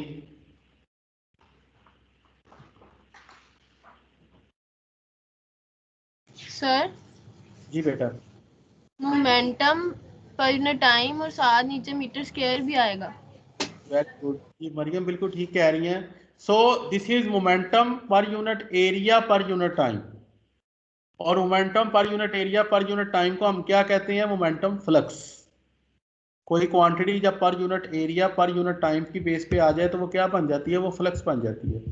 It means कि अगर मैंने कन्वेक्टिव मोमेंटम फ्लक्स मैंने देखना है, फिगर ए की बात करूं कि फिगर ए में इस एरिया में से ये जो यूनिट एरिया हमने कंसीडर किया हुआ है परपेंडिकुलर टू एक्स एक्सिस, इसमें से मोमेंटम फ्लक्स कितना जा रहा है, तो मैं क्या करूंगा? मैं यहाँ पे वॉल्यूम फ्लो रेट को मल्टीप्लाई कर दूंगा मोमेंटम पर यूनिट वॉल्यूम। अब इस एरिया में से वॉल्यूम फ्लो रेट कितना है? v इंटू एक्स है। फिगर ए की बात करूं तो ये जो यूनिट एरिया है इसके अंदर से जो वॉल्यूम फ्लो रेट है वो वी एक्स है। कोई बता सकता है कि वी एक्स खाली वी एक्स क्यों है? वेलोसिटी ही वॉल्यूम फ्लो रेट क्यों है?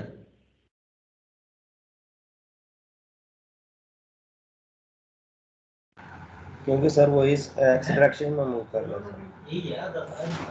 एक्शन में मूव कर रहा है, लेकिन वी एक्स तो होता है वेलोसिटी। इस वेलोसिटी को ही वॉल्यूम फ्लो कह रहा हूं, वॉल्यूम फ्लो रेट कह रहा हूं। तो वेलोसिटी को वॉल्यूम फ्लो में कन्वर्ट करना हो तो किससे मल्टीप्लाई करते हैं? एरिया एरिया से मल्टीप्लाई करते हैं, और एरिया यहां पर यूनिट है। तो इट मींस कि वो जो फ्लो रेट हो जाएगा वो वेलोसिटी की आ जाएगी, क्योंकि इसके साथ एरिया यूनिट एरिया मल्टीप्लाई होगा ना, क्योंकि हमने कंसीडर किया हुआ यूनिट एरिया। तो एरिया 1 है। तो V x is the volume flow rate and the momentum per unit volume is rho into V. Rho into V is the momentum per unit volume. Please आप हर एक बच्चा जो है वो density into velocity, density into velocity की units को multiply करे और देखे, और दूसरी तरफ जो है वो मोमेंटम पर यूनिट वॉल्यूम की यूनिट्स को देखे। Every one of you please verify करें कि मोमेंटम पर यूनिट वॉल्यूम को कह रहे हैं, क्या कह रहे हैं कि density into velocity is momentum per unit volume. तो प्लीज वेरीफाई करें कि क्या डेंसिटी इंटू वेलोसिटी की यूनिट्स को मल्टीप्लाई करूं तो मोमेंटम पर यूनिट वॉल्यूम की यूनिट्स आती हैं? शाबाश एवरी वन ऑफ यू। सुभान। यस सर आती हैं। तो आपने किस तरह लिया बेटा मोमेंटम पर यूनिट वॉल्यूम? किस तरह लिया मोमेंटम को? आपने क्या लिखा? सर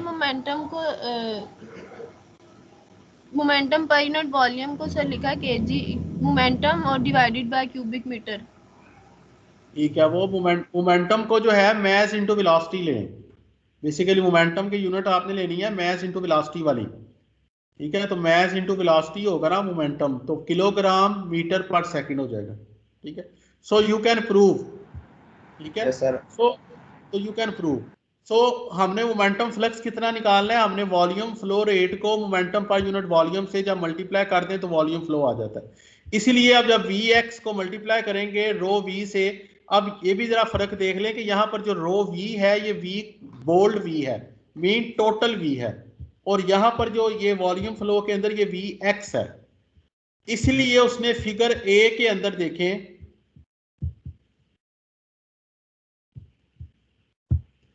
फिगर ए के अंदर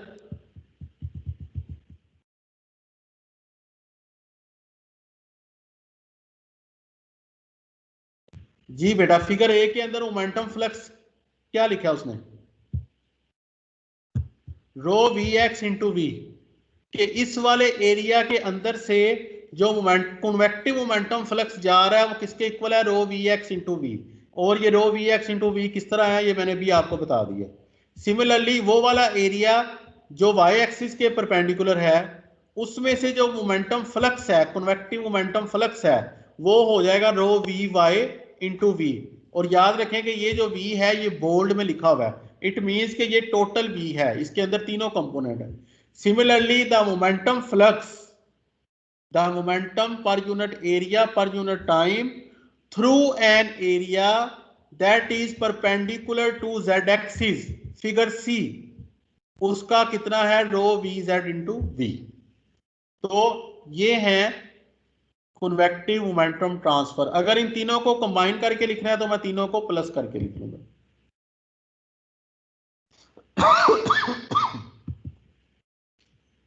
तो ये आगे बेटा जी अब जो है ना वो टोटल, कि अगर मैं कंसीडर करूं एक्स एक्सिस वाला, मींस के area perpendicular to x axis, ठीक है बेटा, इस पे गौर करें।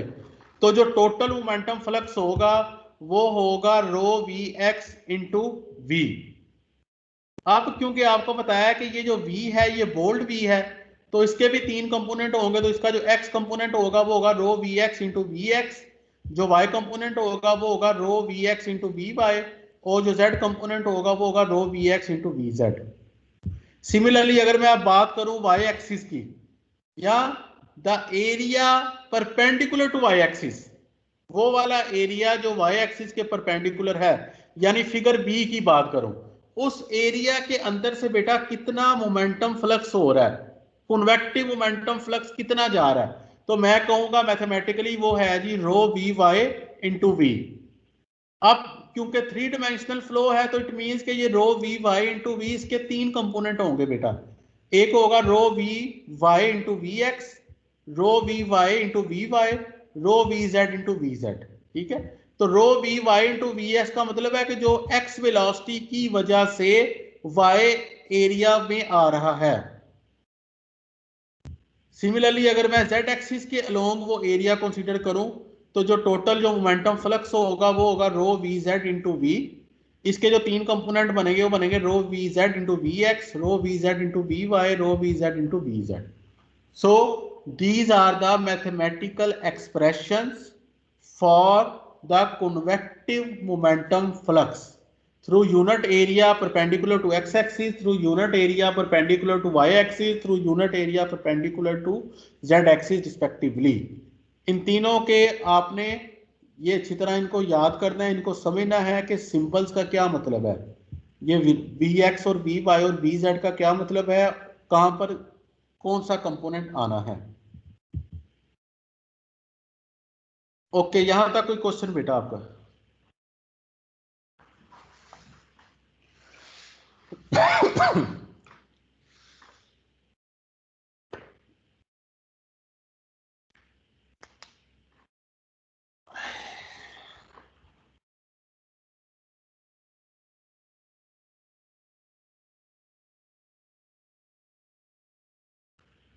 अच्छा नेक्स्ट बेटा जी बेटा। सर जो आपने मोमेंटम में वेलोसिटी ली है, वो सर अगर हमारे पास जो एरिया वो परपेंडिकुलर है वाई डायरेक्शन में, तो आपने वी वाई लिया हुआ मोमेंटम में, तो सर जो वेलोसिटी है वो तो मतलब कि जो सर हमने पहले प्लेन वाला केस पर है उसमें मतलब कि अगर हमारा वाई डायरेक्शन था परपेंडिकुलर, तो हमने जो वेलोसिटी ली थी वो पैरेलल ली थी जो हमारी हॉरिजॉन्टल थी। तो सर इधर जो है वो हमने जो हमारा एरिया परपेंडिकुलर बेटा वो मॉलिक्यूलर था, वो कंडक्टिव था, उसमें फिनोमिना डिफरेंट है, ये वाला फिनोमिना डिफरेंट है। बेसिकली आपने हर फिनोमिना की डायनामिक्स देखनी है। वो कंडक्टिव फिनोमिना था, कंडक्टिव मीन मॉलिक्यूलर फिनोमिना था, ये कन्वेक्टिव फिनोमिना हो रहा है। तो इसमें थोड़ा सा आप मजीद आपको तो आप इसको स्टडी करेंगे ना तो फिर आपको थोड़ा मजीद चीजें जो है वो बड़ी अच्छी क्लियर होगी। सर ये बता दें कि जो हमारा सर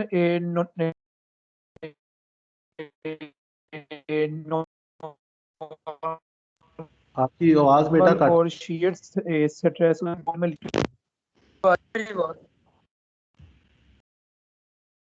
दोबारा बेटा क्वेश्चन बताइएगा दोबारा बेटा। सर मैं ये कह रहा हूँ कि आपने पीछे ना दो टर्में लिखी हुई थी, नॉर्मल स्ट्रेस और shear स्ट्रेस।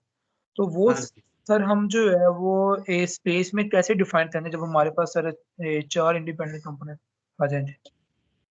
चार कंपोनेंट किस तरह? जी सर, मतलब कि एक्स वाई जी सर हमने तीन डिमेंशन अब ले लिए ना, तो सर हाँ हम जी। जो है वो नॉर्मल और shear स्ट्रेस को कैसे आप इसमें डिफरेंशिएट करेंगे। ये बेटा जब वो एरिया जिस पे फोर्स लग रही है और वो मेन वेलोसिटी कंपोनेंट जब बिल्कुल परपेंडिकुलर होते हैं ना, तब प्रेशर एग्जिस्ट करता है और तब जो स्ट्रेस होता है वो उसको हम नॉर्मल स्ट्रेस कहते हैं। यानी यानी कि प्रेशर के साथ जो स्ट्रेस अपीयर हो रहा होता है वो नॉर्मल स्ट्रेस होता है। बाकी दो डायरेक्शन से जो स्ट्रेस आ रहा होता है वो shear स्ट्रेस होता है। अच्छा, पहले ये होता था, पहले पिछले एडिशन में भी हमारी अंडरस्टैंडिंग ये होती थी कि हम कहते थे कि नॉर्मल स्ट्रेस ही बेसिकली प्रेशर है, नॉर्मल स्ट्रेस ही बेसिकली प्रेशर है। लेकिन अब जो नया एडिशन आया है तो उसमें उसने कहा है कि नहीं, स्ट्रेस जो है वो एक डिफरेंट फिनोमिना है, उसको हम कहेंगे नॉर्मल स्ट्रेस, और प्रेशर जो है वो एक डिफरेंट फिनोमिना है। तो ये इसमें थोड़ा सा बेटा इस तरह ये चीजें हैं थोड़ी सी। अच्छा, अगर हम अब बात करें नेक्स्ट कंबाइंड मोमेंटम फ्लक्स की, अगर हमने ये देखना हो कि किसी फ्लो के साथ टोटल मोमेंटम कितना फ्लो हो रहा है, टोटल मोमेंटम फ्लक्स कितना है, तो हम कहेंगे जी कि टोटल कितना होगा जी कि कन्वेक्टिव मोमेंटम ट्रांसफर या convective momentum flux plus molecular momentum flux. और याद रखें, अगेन मैं आपको बार बार बता रहा हूं और इसको लिख भी लें कि molecular mean conductive, molecular transfer mean conductive transfer. तो मॉलिक्यूलर ट्रांसफर के अंदर, मॉलिक्यूलर मोमेंटम ट्रांसपोर्ट के अंदर दो कंपोनेंट आ जाते हैं। कौन कौन से आते हैं जी मॉलिक्यूलर मोमेंटम ट्रांसपोर्ट के अंदर? उमर अमीन। सर एक मॉलिक्यूलर आता है और सर एक कंडक्टिव आता है सर। बेटा यही तो मैं बता रहा हूं कि मॉलिक्यूलर और कंडक्टिव सेम चीजें हैं। मॉलिक्यूलर कह लें या कंडक्टिव कह लें तो बेटा ये सेम नाम है। तो मॉलिक्यूलर मोमेंटम ट्रांसफर या कंडक्टिव मोमेंटम ट्रांसफर के दो इसके हिस्से हैं। वो दो कौन कौन से हैं जी? सेक्शन बी का सियात।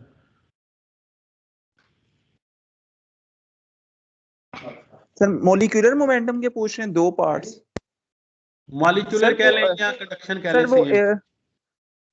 एक आ जाता है सर, एक तो अपने कन्वेक्टिव तो shear है ही वाला सर, पड़ा है अभी। इसके अलावा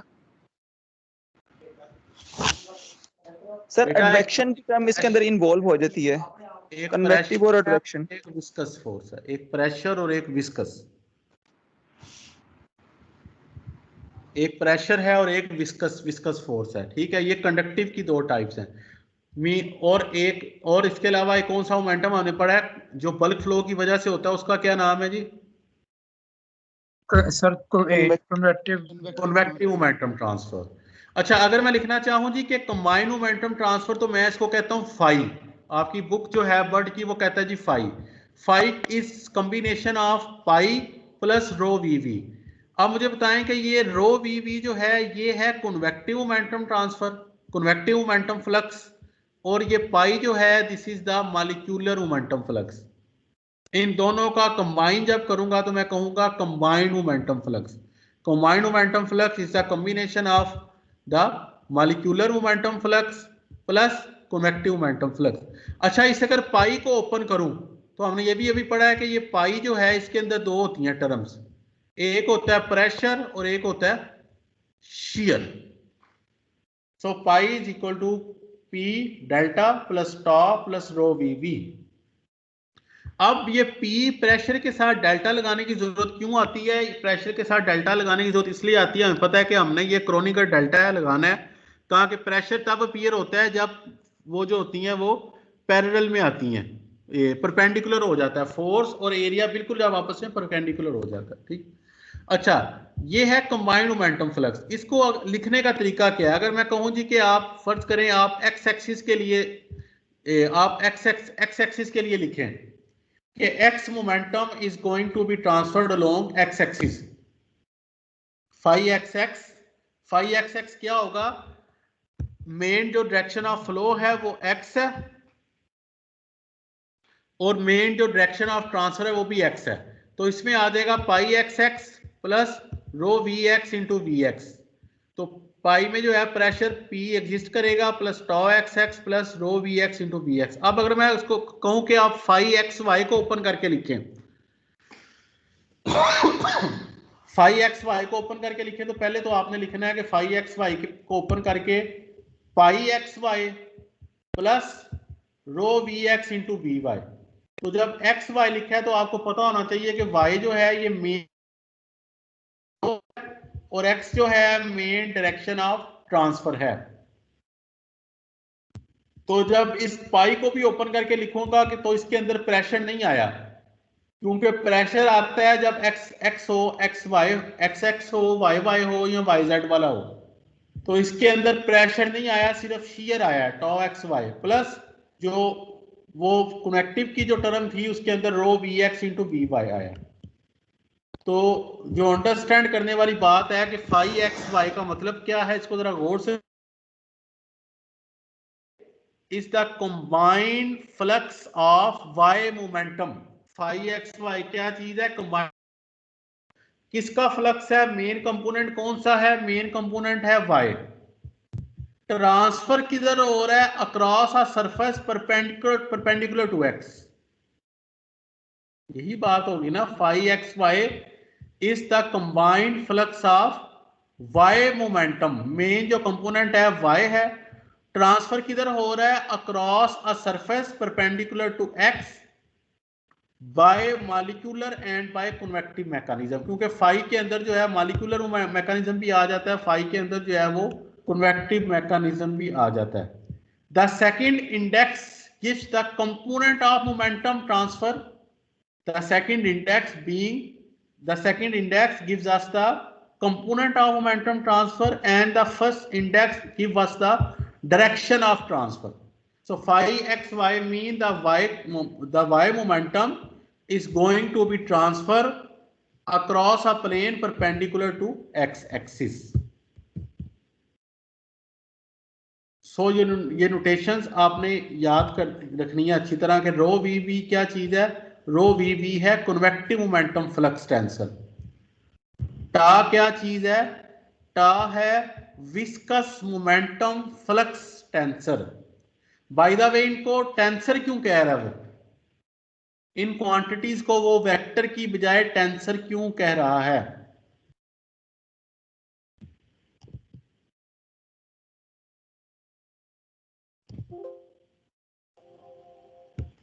जी शाबाश, कौन बताएगा?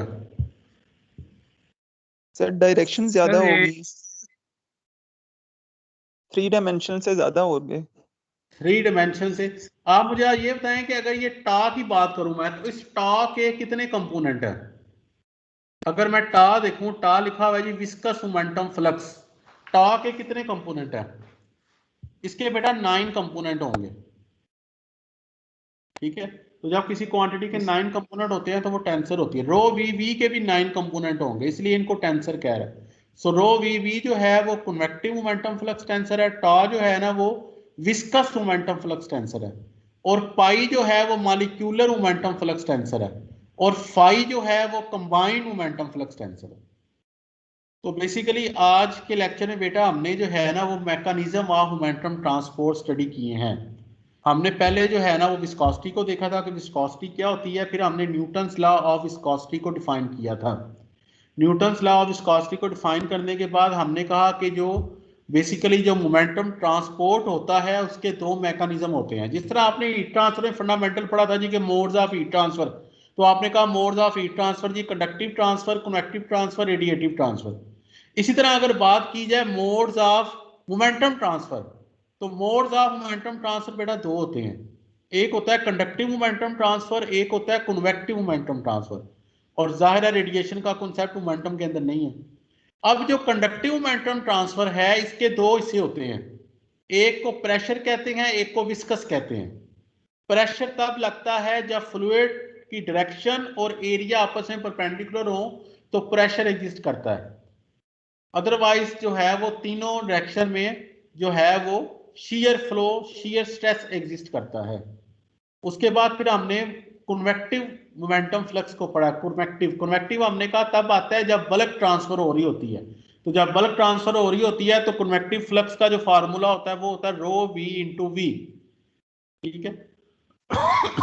So every one of you, अभी आप बैठ के आप डेंसिटी इंटू वेलोसिटी, अभी मुझे वेरीफाई करके बताएं कि density rho v into V, density into velocity, इसकी यूनिट्स क्या बनती हैं? शाबाश every one of you. Density को मल्टीप्लाई करना है वेलोसिटी के साथ और मल्टीप्लाई करना है वेलोसिटी के साथ, डबल वेलोसिटी, तो इसकी यूनिट्स जो है मोमेंटम फ्लक्स की बनती हैं कि नहीं बनती? प्लीज वेरीफाई करें every one of you. Umar Razaq. Sir kilogram per metre per second square. बन रही है sir, kilogram metre per second square. Yes sir. Momentum flux क्या यूनिट्स मोमेंटम फ्लक्स की हैं? Sir KG kilogram per metre per metre. Second square. Yes sir. Momentum flux की भी देखें ना कि मोमेंटम फ्लक्स की क्या यूनिट है? Momentum per unit area per unit time. Momentum को लिखें मैस इंटू वेलोसिटी, यानी mass into velocity per unit area per unit time, उसकी क्या यूनिट्स आती हैं? Sir kilogram per metre per second same square. यही यूनिट आ रही है, वही किलोग्राम मीटर यूनिट पर हैं सेकंड जो स्क्वायर। दो मींस के density into velocity basically momentum flux है, लेकिन कौन सा मोमेंटम फ्लक्स है? कन्वेक्टिव मोमेंटम फ्लक्स है। कन्वेक्टिव। इसी तरह हमने कहा कि टॉ की यूनिट्स भी, शाबाश एवरी वन ऑफ यू, टॉ की यूनिट्स भी वेरीफाई करें कि क्या जो टॉ है उसकी यूनिट्स मोमेंटम फ्लक्स की यूनिट्स बनती हैं कि नहीं बनती?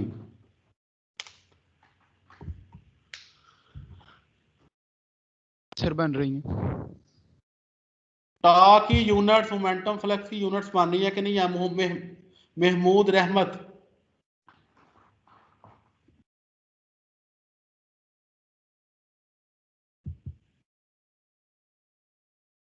मोहम्मद कामरान।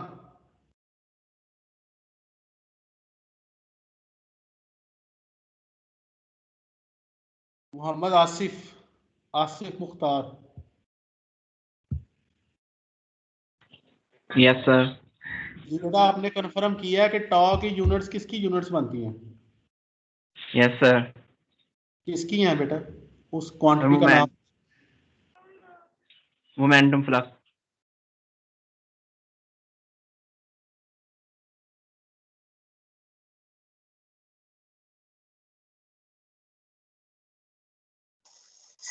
सर आप ऊपर वाली स्लाइड पे जाइए ना सर काइंडली।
अच्छा जी बेटा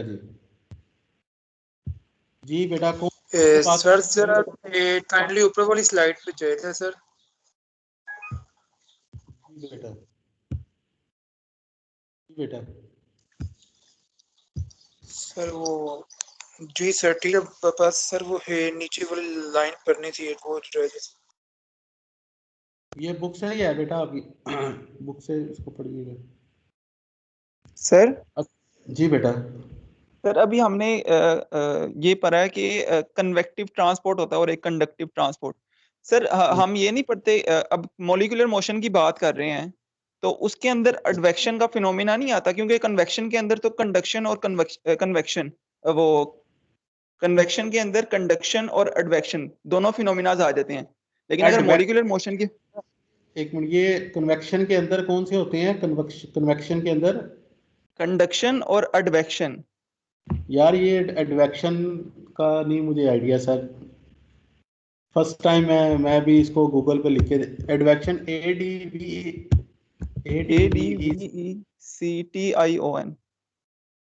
ADVECTION advection in the field of physics, engineering and earth sciences, advection is the transport of a substance or a quality by bulk motion. The properties of that substance carried यार मुझे ना इसका advection का idea नहीं है यार, कि advection जो है क्या चीज़ है। मैं इसमें स्टडी करूंगा इसको, मैं फिर आपसे डिस्कस कर लूंगा। ओके आप लेकिन बता देंगे, आप शायद हो सकता आप एक अच्छी बात बता रहे थे, आप बता दें क्या पूछना चाह रहे हैं आप? सर वो मैं कह रहा था कि अगर मॉलिक्यूलर मोशन की बात करते हैं तो उसके अंदर एडवेक्शन का फिनोमिना इन्वॉल्व हो जाता है, लेकिन अगर कन्वेक्शन के अंदर बात करेंगे ना तो कंडक्शन जो सी सॉलिड सरफेस के ऊपर हो रही है वो, और ऊपर जो सा फ्लूइड मूव कर रहा है और वहां से हीट ट्रांसफर हो रही है फ्लूइड के अंदर, तो वो दो फिनोमिना को डील कर रहा होता है, एडवेक्शन को भी और कंडक्शन को भी। कन्वेक्शन जोन सा है, लेकिन अच्छा। एडवेक्शन जोन की है वो सिर्फ बल्क मोशन के अंदर आ जाती है। अच्छा, आप कह रहे हैं कि एडवेक्शन कन्वेक्शन जो है बेसिकली जब एक सॉलिड सरफेस हो और साथ एक फ्लूइड हो, तो जो न्यूटन्स कूलिंग लॉ है उसकी बात आप कर रहे हैं, तब वो जो फिनोमिना होता है तब वो एडवेक्शन होती है।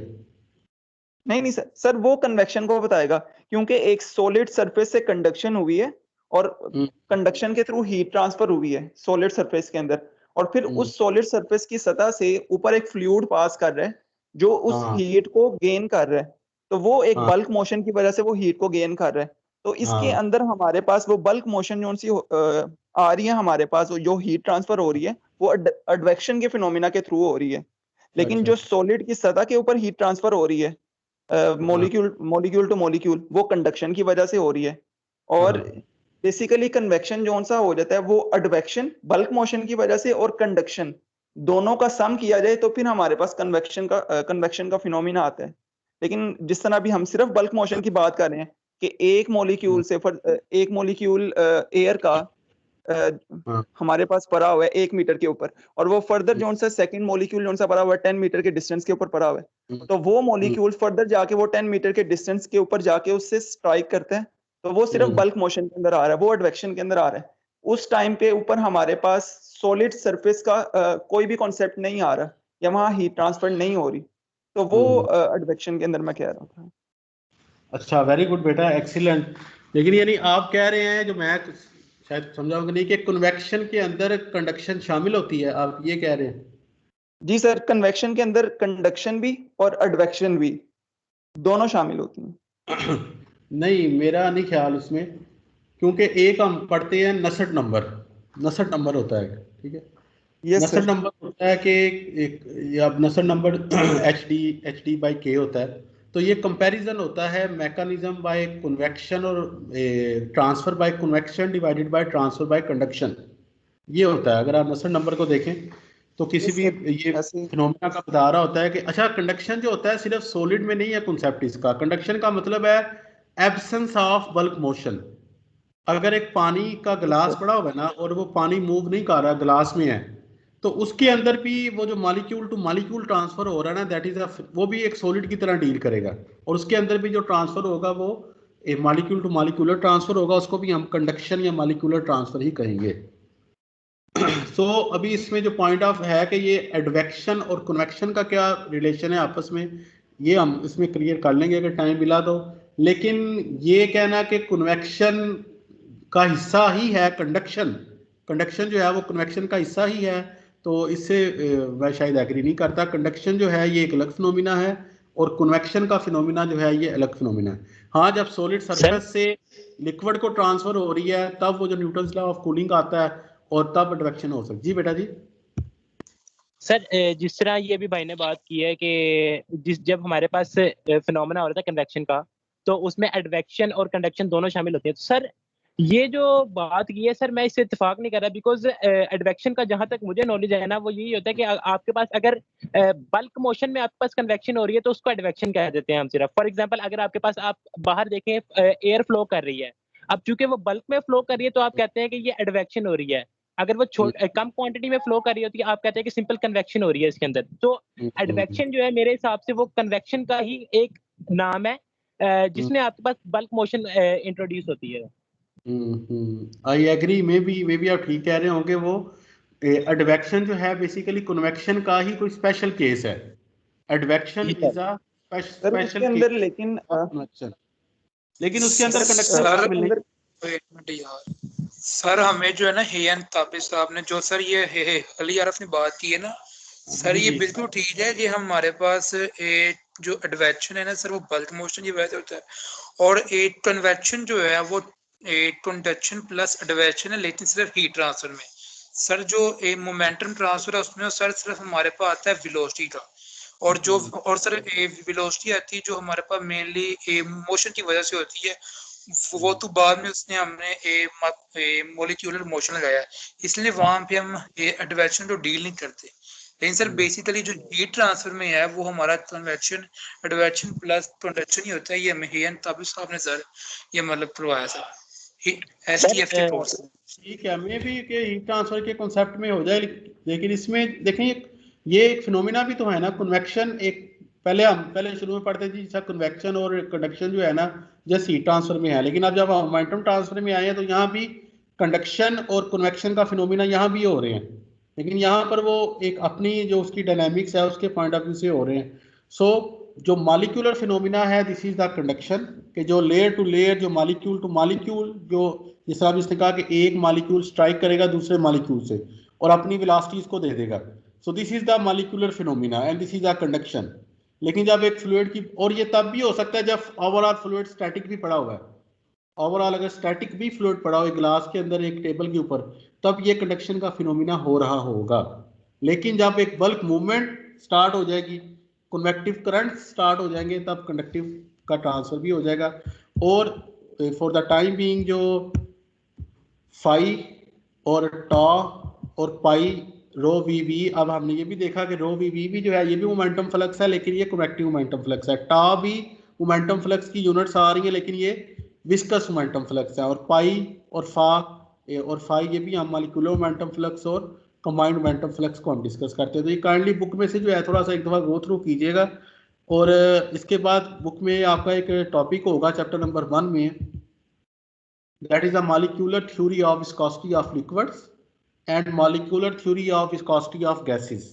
तो ये दो टॉपिक जो है ना ये आपकी रीडिंग असाइनमेंट है बेटा, इनको जस्ट आपने जो है ना वो रीड करना है, गो थ्रू करना है, इनकी अंडरस्टैंडिंग जितनी आप डेवलप कर सकें would not be a part of your course, लेकिन जो है ये आपने इसको स्टडी करना है, क्योंकि उसमें वो जो उसने मॉलिक्यूलर थ्योरी दी हुई है कि लिक्विड्स की विस्कोसिटी क्यों जनरेट होती है और गैसेस की विस्कोसिटी क्यों जनरेट होती है, तो ये जस्ट आपने इसको रीड करना है।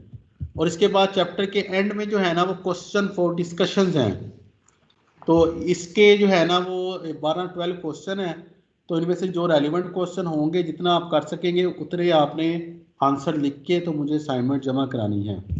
So this is your first assignment. हर बच्चे ने अपना हैंड रिटन लिखना है और मुझे हैंड रिटन लिख के उसको आपने स्कैन करके पीडीएफ फाइल बना के तो आपने मुझे इस सर इसकी लास्ट डेट है आप बेटा जो है वो नेक्स्ट आप जुमेरात कर लें, नेक्स्ट जुमेरात तक। और मतलब सर जो आप कल भी लेक्चर करवाएंगे उसके मुताबिक भी होंगे जो मतलब वो भी साथ। हाँ जी वो भी साथ सारा लेक्चर और क्वेश्चन फॉर डिस्कशन ये जो क्वेश्चन फॉर डिस्कशन है इनके आपने जो आंसर्स हैं और वो जो लेक्चर जो हैं ये आपने अपने हाथ से लिख के ये जो डायग्राम्स हमने ग्राफ ये डायग्राम्स हमने देखी हैं 3D डायग्राम्स, इनको हाथ से आपने नोट्स बना के, यानी अपने रजिस्टर के ऊपर ही बना लें, हाथ से अपने नोट्स बना के कंप्लीट करके, तो उन्हीं का हो आपने स्कैन करके PDF बना के तो आपने मुझे सेंड करनी है। कल का लेक्चर इंक्लूड होगा। ठीक है सर। सर मतलब ये जो हम लेक्चर है और ये क्वेश्चन है सर, इनकी बात है। हाँ, ये क्वेश्चन लेक्चर और क्वेश्चन, और ये ईमेल एड्रेस पे नोट कर लें tp.assignments.chemical2017@gmail.com। तो इसमें आपने मुझे सेंड कर देनी है। आपने जो टाइटल रखना है, ईमेल का टाइटल रखना है, वो आपने अपना रोल नंबर और सेक्शन रखना है। अपना रोल नंबर और सेक्शन लिख के तो आपने जो है ना असाइनमेंट नंबर 1 जो है ना मुझे इस पे सेंड कर देनी है।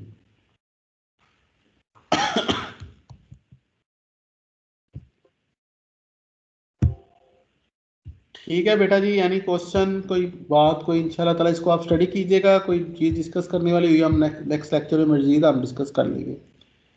ठीक है बेटा जी, अपना ख्याल रखिएगा। सर असाइनमेंट का थोड़ा सा दोबारा बता देना कि कैसे सेंड करनी है, थोड़ा कनेक्टिविटी इशू आ गया।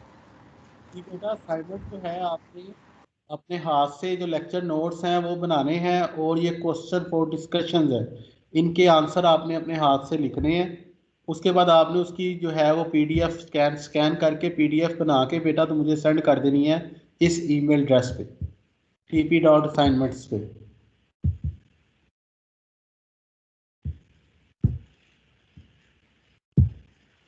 बस दैट्स ऑल। और ईमेल का जो टाइटल जो सब्जेक्ट होगा, सब्जेक्ट में आपने अपना रोल नंबर और अपना सेक्शन लिखना है।